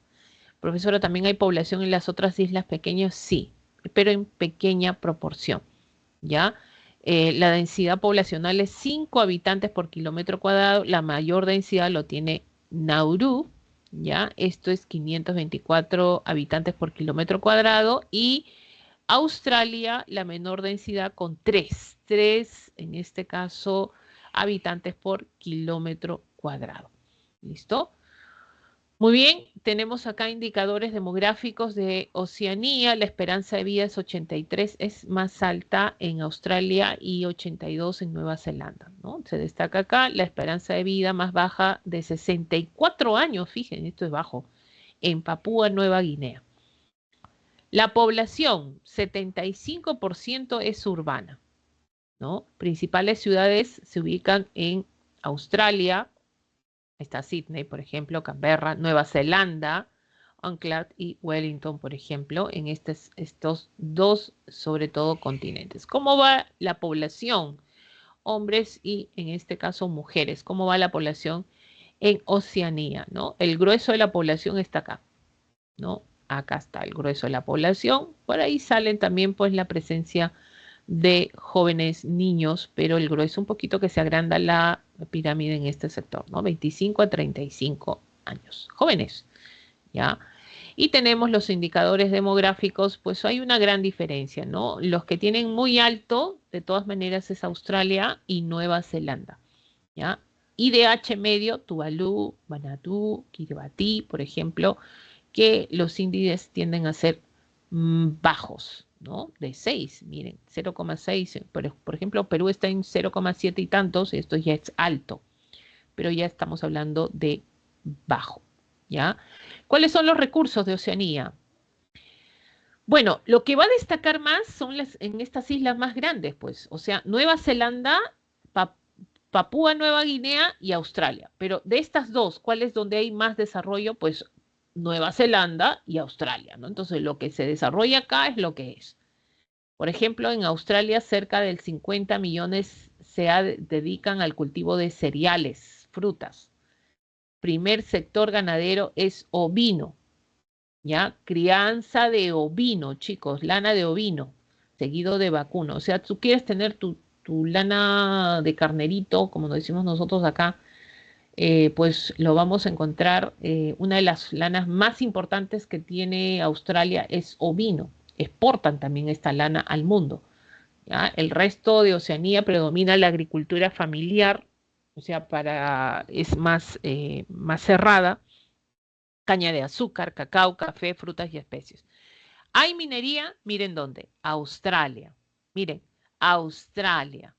Hay agricultura, ganadería y en las otras también, sobre todo islas, ¿no? Pero minería en Australia, sobre todo de hierro, ¿ya? De hierro. Primer productor de hierro en el mundo es Australia.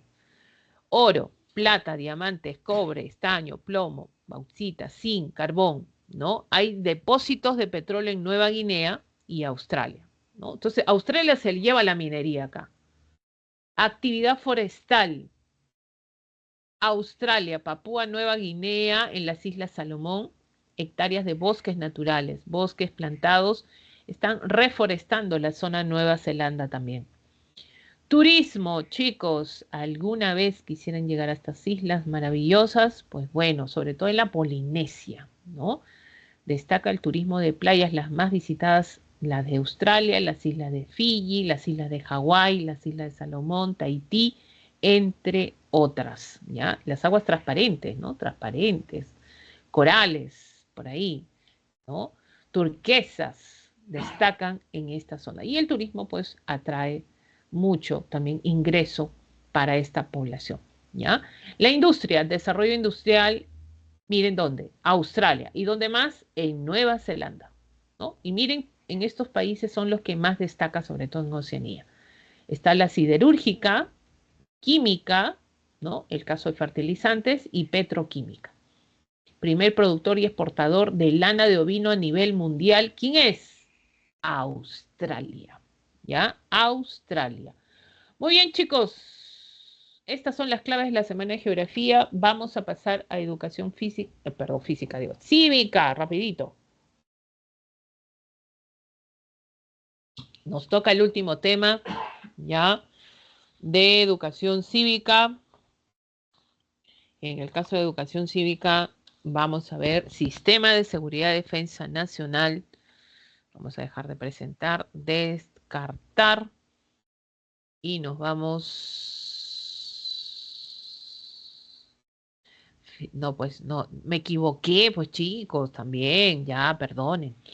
Ya, también, sorry, como dicen ustedes. A ver, utilizando su inglés, ¿ya? Muy bien. Habrá partidito, mis... Ya quisiéramos estar en presencial. Vámonos con educación cívica. Semana 18. Profesora, ya, no, ya dejamos los órganos constitucionales autónomos. Ya dejaste eso.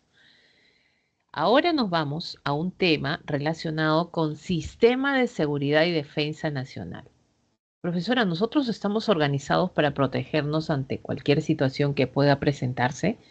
Sí, es obligación del Estado, ¿ya? El Estado tiene por obligación protegernos, sobre todo en el tema de seguridad. Ahora, seguridad no solamente por la delincuencia, seguridad no necesariamente porque nos invaden, ¿no? Seguridad en todo aspecto que puedan causarse por problemas o situaciones naturales también, ¿no? Entonces, por eso dice que se crea, hay otro que es el Sistema Nacional de Gestión de Riesgos de Desastre.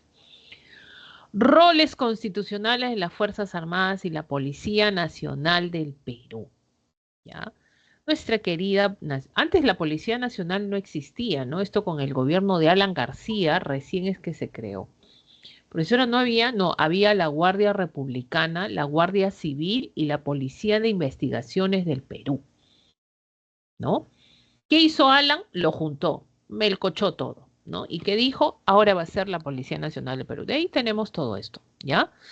Bueno, todo forma parte de nuestro hacer de seguridad y defensa, así es, todo forma parte de eso. Vamos a ver acá cuáles son los componentes y qué cosa es Sistema de Seguridad y Defensa Nacional. Es un conjunto que está interrelacionado, o sea, quiere decir que todos trabajan con normas, principios, procesos, o sea, hay normas que se dan para que se ejecute un sistema de seguridad y defensa en el Perú.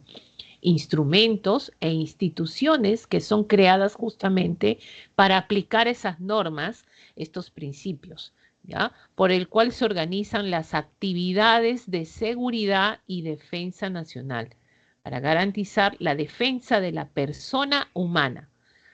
Profesora, o sea, me tienen que defender. Claro, o sea, ese es el hacer y el deber del Estado a través de sus autoridades, ¿no? Entonces, ¿qué tenemos? Que no solamente te defienden a ti como persona, como peruano, como peruana, no, también la soberanía, nuestra soberanía, nadie tiene que por qué transgredir nuestra soberanía, nuestra independencia, nuestra integridad territorial, así también como la protección de los intereses nacionales, ¿ya?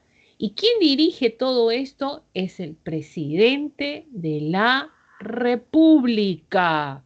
Es el gran responsable de lo que vendría a ser nuestra seguridad.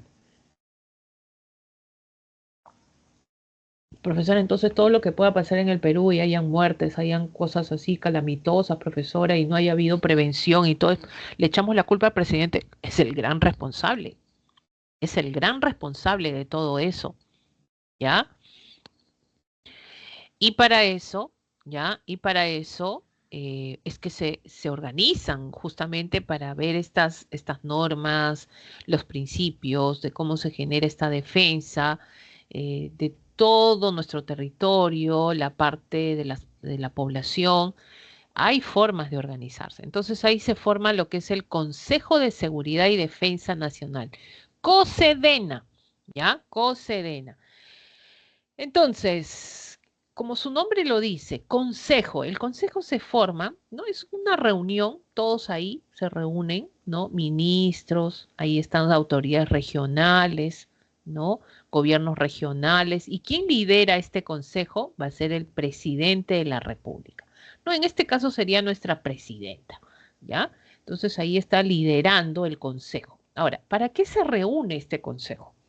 Este consejo va a aprobar lineamientos, va a aprobar estrategias, va a aprobar eh, las políticas de seguridad, de defensa que va a tener el país, ¿no? Entonces ahí van a tomar decisiones, ¿no? Ahí toman decisiones, asesoran, sugerencias, ¿no?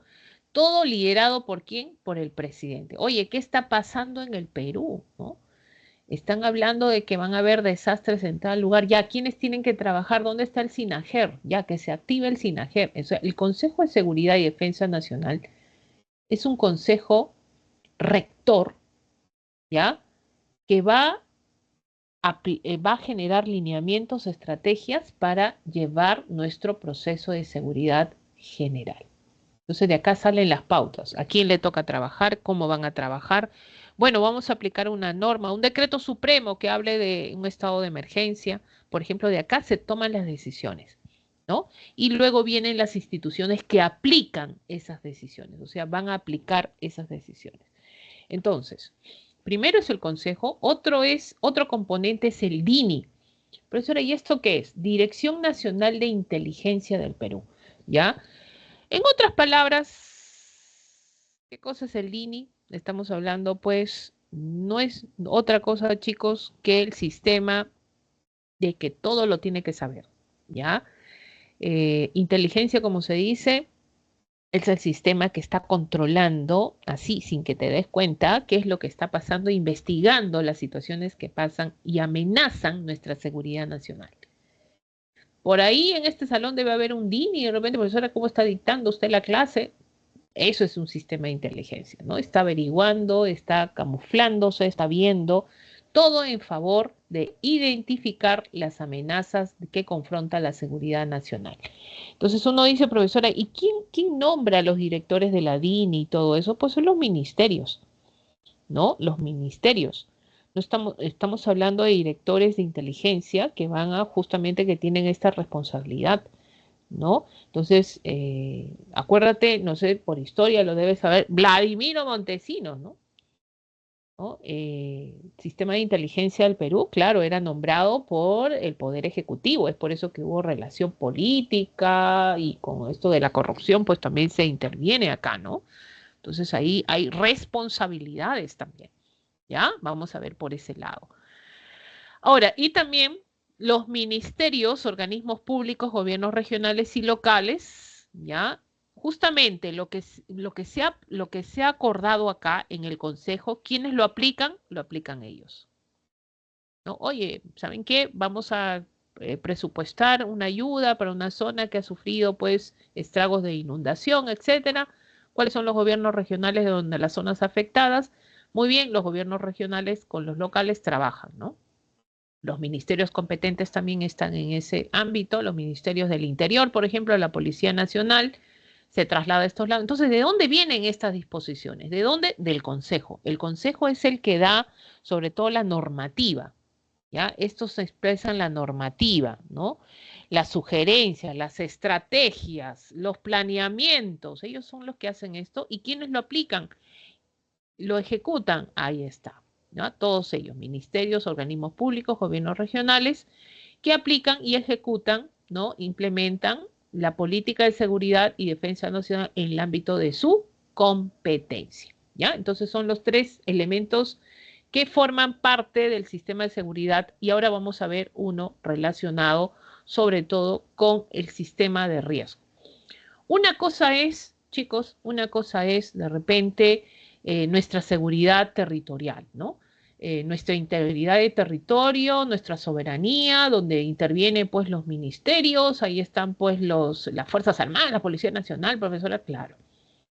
Pero ¿qué pasa cuando tenemos un desastre de por medio, ¿no? Y el Perú, pues tenemos desastres, ay, para contar y enumerar. Inundaciones, huaicos, tenemos movimientos sísmicos, ¿no? Heladas, tenemos ahí el friaje, tenemos ahí lo que es también las sequías, ¿no? Entonces, todo eso genera estragos.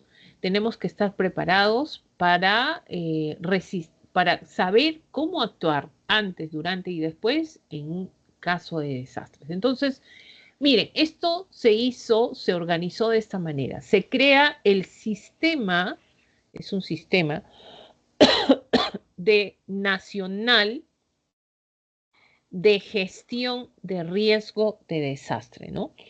Gestión está asociado a manejo, ¿no? Riesgo está asociado pues a algo que puede ser escenario sobre todo probable, ¿ya? Probable o posible de lo que pueda suceder, ¿no? Que parte de un riesgo que se puede convertir en ¿qué? En un desastre, ¿no? Entonces, este sistema, ¿de qué se encarga? Es lo que se conoce como el SINAGER. Entonces, su finalidad, miren cuál es, identificar, reducir los riesgos asociados a peligros o minimizar sus efectos, así como evitar la generación de nuevos riesgos, la preparación y atención ante situaciones de desastre. Profesora, traducción. Ya, vamos a traducir esto. Miren, fíjense a su alrededor ustedes, jóvenes, en sus casas, en su habitación. ¿Es una zona de alto o bajo riesgo? El tener una escalera en tu casa, ¿ya? El tener una escalera en tu casa para un segundo piso ya es un riesgo, ¿ya? Y si no le pones baranda, el riesgo aumenta. Ahora, le pones la baranda, ¿qué estás haciendo? Estás disminuyendo el riesgo. ¿Qué pasa en la parte más baja de esta escalera? Tú pones una silla. Profesora, estoy aumentando el riesgo. Claro, porque cuando tú bajas corriendo en un movimiento sísmico y acá acaba tu vida. Entonces, ¿qué has hecho? Has aumentado el riesgo, ¿no? Entonces, miren, tú vas a ver en la casa, en tu casa de repente tienes fisuras en tu pared, en tu techo. ¿Qué significa? Que hay riesgo. Que si pasa una eventualidad, una situación natural, ¿ya? Ese riesgo se puede aumentar, no necesariamente se puede convertir en desastre, puede aumentar mucho más el riesgo o puede generar un desastre. Entonces, ¿qué haces tú para disminuir el riesgo? ¿Qué haces? Suxano, profesora, voy a quitar estas fisuras, voy a reforzar mis columnas. Ya, pues, ¿qué estás haciendo? Estás disminuyendo el riesgo. Quita la silla de la escalera. ¿Qué vas a hacer? Vas a disminuir el riesgo. Ya. ¿Eso qué significa, profesora? En el Perú, ¿cómo aplicamos eso? ¿No? ¿Cómo aplicamos eso en el Perú? Chicos, el SINAGER se encarga de ver, ¿ya? De ver, por ejemplo, ¿no? ¿Qué zonas son de riesgo? ¿Cuáles son las zonas de riesgo? Por eso dice, finalidad, identificar y reducir. O sea, no solamente, mira, he identificado una zona de riesgo, una zona de posible caída de huaicos. Ya, lo has identificado. Ahora, lo has reducido porque acá, ¿qué pasa? Hay casas alrededor. Ahora, no solamente es identificar el riesgo, sino reducir el riesgo. ¿Ya? Así como evitar la generación de nuevos riesgos. Entonces, para evitar la generación de este riesgo, para que esta gente ya no viva cerca de la zona de donde caen los huaicos, entonces, ¿qué haces? Ya, los reubicas en otra zona. ¿Para qué? Para que no hayan nuevos riesgos, ¿no? Ahora, ya no puedes evitar, estas casas están construidas acá, ¿qué vas a hacer? Vas a educar a esta población para situaciones de desastres que puedan ocurrir. O sea, mira, todo hace esto el SINAGER, ¿ya? Entonces, todo está relacionado con la gestión de riesgo. ¿Eso qué significa? Significa, pues, que ellos ¿Van a trabajar con quiénes? Porque tú para reubicar personas, tú para poder generar, disminuir los riesgos, tú para poder, en este caso, pues, ya no tener zonas de riesgo, ¿con quiénes trabajas? Por eso ahora tengo que trabajar con el gobierno nacional, gobierno regional y gobierno local. O sea, tienes que trabajar con todos y también ahí involucras a quién, a la población. ¿No? Entonces, para que tú hagas este trabajo, para disminuir riesgos, identificar riesgos, ¿no? Ver cómo la población actúa en situaciones de riesgo, creas instituciones, pues. Vas a crear las instituciones para que trabajen con estos gobiernos y con la población. Pero ¿quién está arriba, liderando, identificando, normando, ¿no? En este caso, planeando, ¿quién está? El SINAGER, ¿no? Ahí está viendo, ¿no? Y con esto, al ladito, ¿quién? La presidencia del Consejo de Ministros, ¿no? O sea, el poder ejecutivo. ¿Ya? Están trabajando para este proceso. Por eso que hablan acá, ¿no? Gestión de riesgo de desastre. Proceso social cuyo fin es la prevención, reducción y control permanente de los factores de riesgo de desastre en la sociedad. Preparación para la respuesta ante situaciones de desastre, ¿no? Profesora, me han mandado, profesora, mensajitos en el celular por los simulacros, profesora. Ya pues, y están trabajando para que sepas qué hacer en caso de estas eventualidades que se puedan presentar, ¿no? La cosa es que con esto que están haciendo, tratando de disminuir el riesgo, proteger la vida de la población y el patrimonio de las personas y el Estado. Ese es el fin. Ya, es lo que busca el Sistema Nacional de Gestión de Riesgo de Desastres. Ahora, niveles para identificar la capacidad de respuesta en situaciones de emergencia, ¿no? Por ejemplo, tienes ahí el alcance local o regional, ¿no? Esto es pequeño, esto es a través de las municipalidades y los gobiernos regionales, comprende aquellas situaciones que son atendidas directamente, ellos atienden directamente. Alcance nacional es la intervención del gobierno nacional, que es la que sustenta la declaratoria de estado de emergencia, por ejemplo, ¿no? Para ayudar a la zona que ha sido vulnerada, es el alcance nacional. Esto a través del poder ejecutivo, ¿ya? La gran magnitud, ¿no? Comprende el impacto del desastre, cuya magnitud afecta a la vida de la nación, superan la capacidad de respuesta del país y sustenta la declaratoria de estado de emergencia también.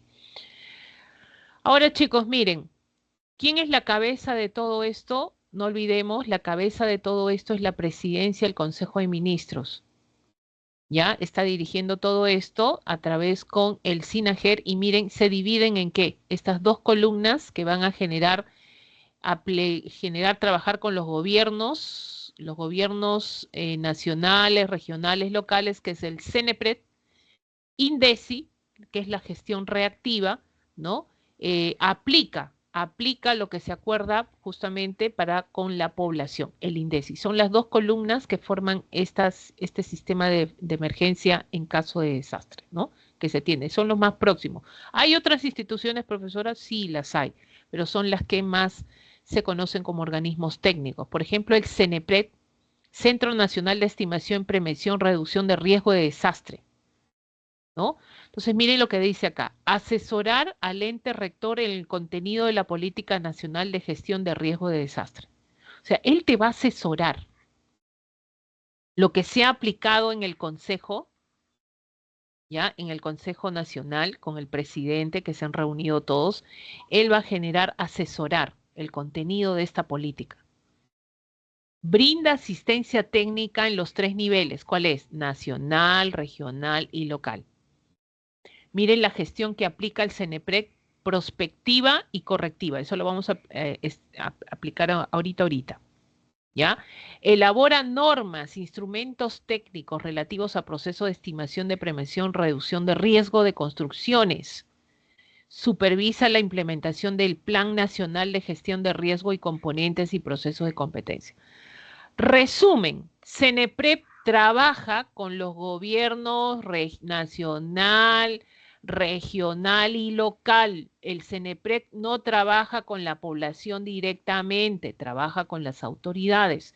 Y cuando tú trabajas con las autoridades en cuestión de gestión de riesgo, ¿qué estás haciendo? Estás elaborando normas, instrumentos técnicos, ¿no? Entonces vas a planear con estas autoridades para reducir el riesgo o implementar lo que es, ¿no? Plan de componentes y procesos de competencia que tenga cada uno de estos gobiernos, ¿ya? El CENEPREC trabaja con ellos directamente. Profesora, ¿quién es el que aplica? Miren, el INDECI, Instituto Nacional de Defensa Civil, él está más cerca de ti, él está con nosotros, la población, ¿no? Es por eso que nos llegan mensajitos, pues, ¿no? Es más directo. ¿Ah? Entonces, ellos son los que asesoran al ente rector para la preparación, respuesta y rehabilitación, antes, durante y después de un desastre. Brindar asistencia técnica en gestión reactiva. Ahorita voy a explicar estos términos. A las autoridades y a la población, o sea, ellos trabajan directamente con la población también, ¿ya? Y el INDECI aplica lo que ya se aprobó como norma, ellos lo aplican. Promueven la instalación y actualización de sistemas de alerta temprana, ¿no? Ellos son los que siempre te están orientando qué hacer, ¿no? Antes, durante y después. Apoyar y facilitar la adquisición conjunta de actores que participan en el proceso de respuesta de Centro de Operaciones de Emergencia Nacional, el famoso COEN. Y el COEN trabaja a nivel regional y local, ¿no? Ahí están los famosos, en este caso, grupos de ayuda también que salen a partir de acá, ¿ya? Todo liderado por el INDECI. Pero el que norma, el que está trabajando con las autoridades es el CENEPRED. Ahora, ¿cuáles son estas funciones? Miren acá. Esto ustedes lo han visto, los tienen en su material también.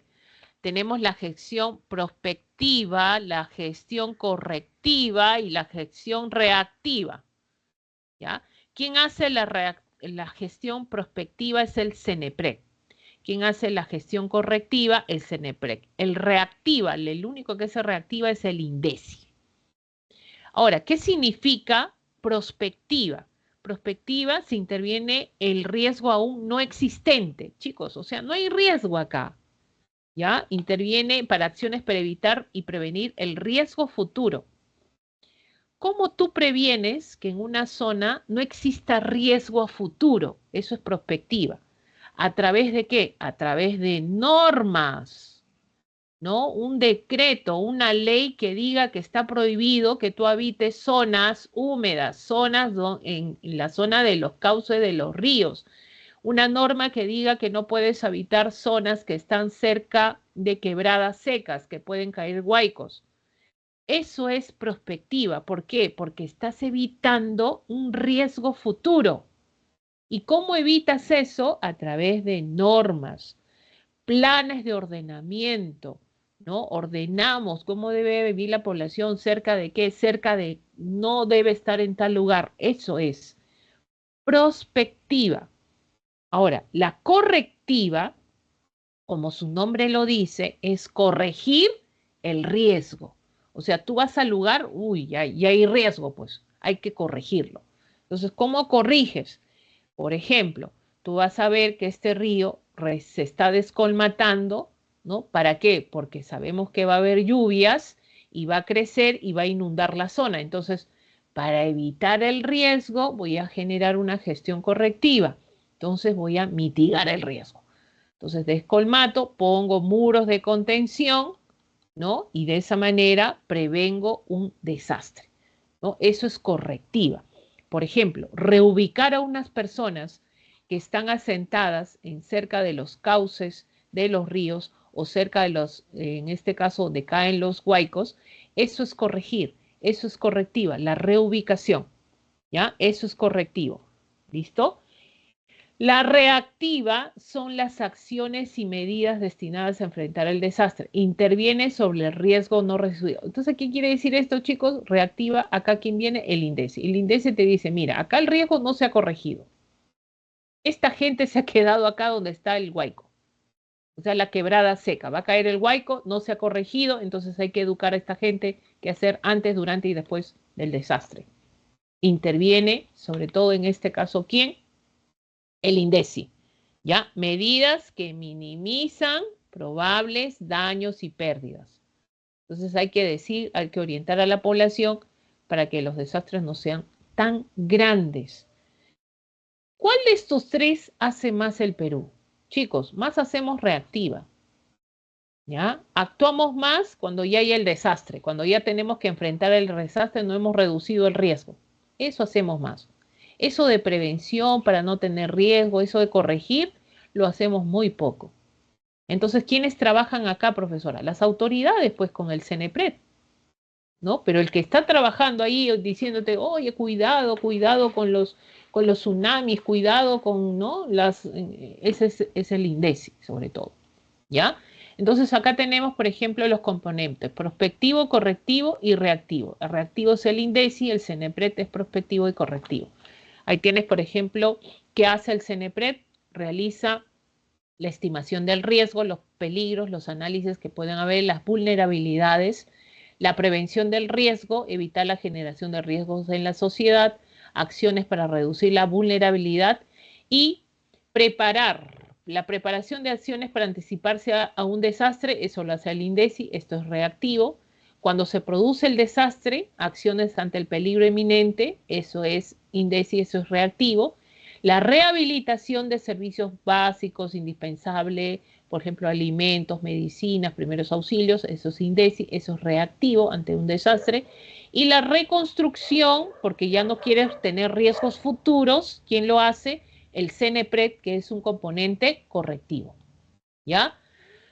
Muy bien, chicos. También está la Policía Nacional, las Fuerzas Armadas. Bueno, el Ejército de Perú ejerce el control de la vigilancia, el territorio nacional vigila, ojo, controla en algunos casos, ¿ya? La defensa del territorio nacional también. Esto, la Fuerza Aérea del Perú, también el control y la vigilancia del espacio aéreo del país, y la Marina de Guerra del Perú, encargada del patrullaje, vigilancia y defensa de nuestros lagos, ríos y mar.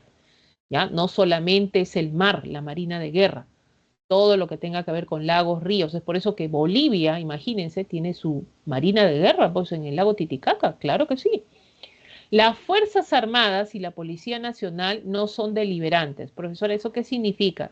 Que no tienen participación política, ¿ya? No pueden participar como candidatos a elecciones, salvo que estén en retiro. Ahí sí pueden generar, pues, ya después de haber salido, de pertenecer a las fuerzas, pueden postular a través de un partido político. Están subordinadas al poder constitucional en todo momento si perteneces a las Fuerzas Armadas o a la Policía Nacional. Por ejemplo, ellos pueden votar, elegir también, ¿ya? Salvo que estén destacados en un lugar donde se les exonera. ¿Ya? El presidente de la República otorga los ascensos a los generales y almirantes, tanto de las Fuerzas Armadas como de la Policía Nacional.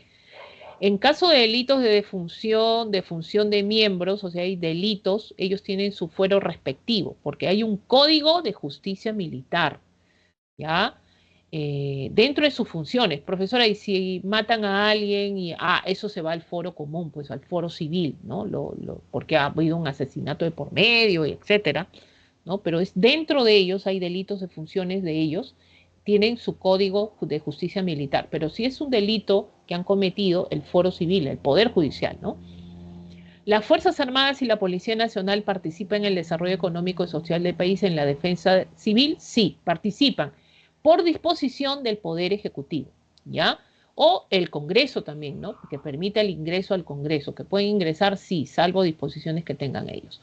La Policía Nacional del Perú está estructurada por el Ministerio de Interior, dirigida. La finalidad de la policía es garantizar, mantener el orden interno.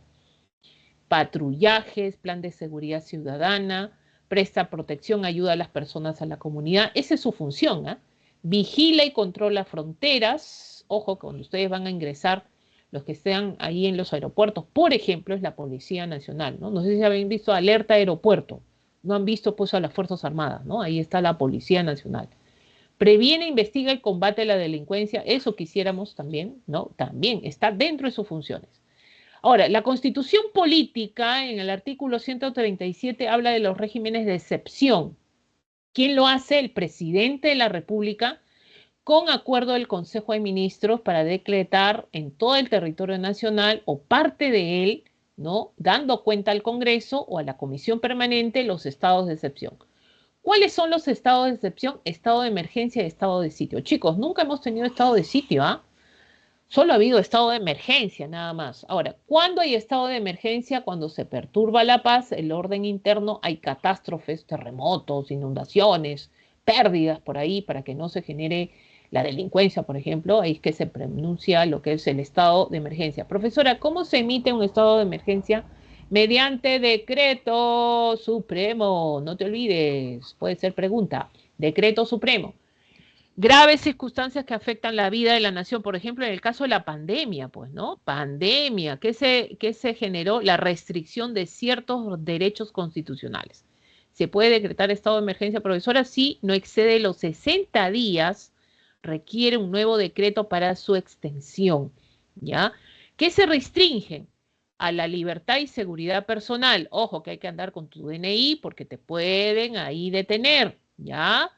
La inviolabilidad del domicilio, pueden ingresar a tu domicilio, no necesariamente con orden judicial, pueden entrar. Libertad de tránsito, claro, puede haber toque de queda también por ahí.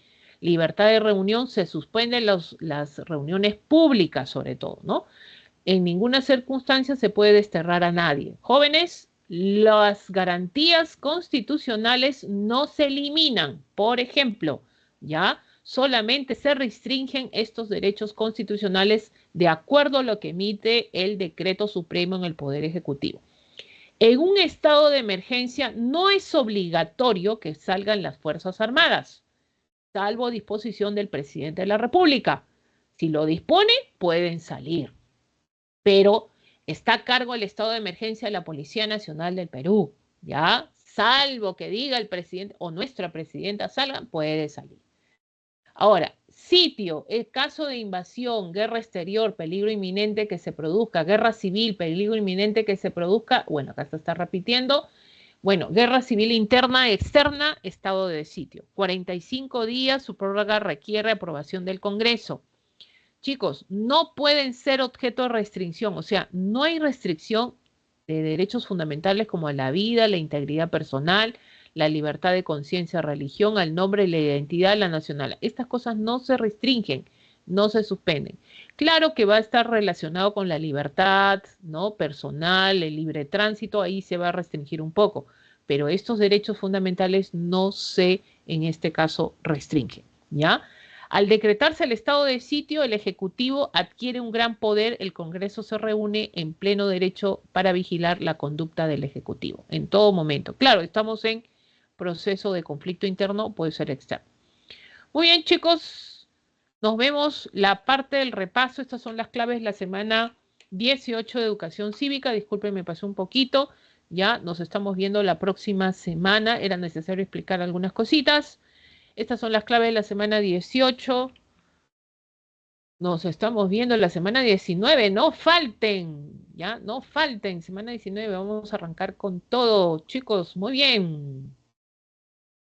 Nos vemos, jóvenes. Muy buenos días. Inicien bien su semana.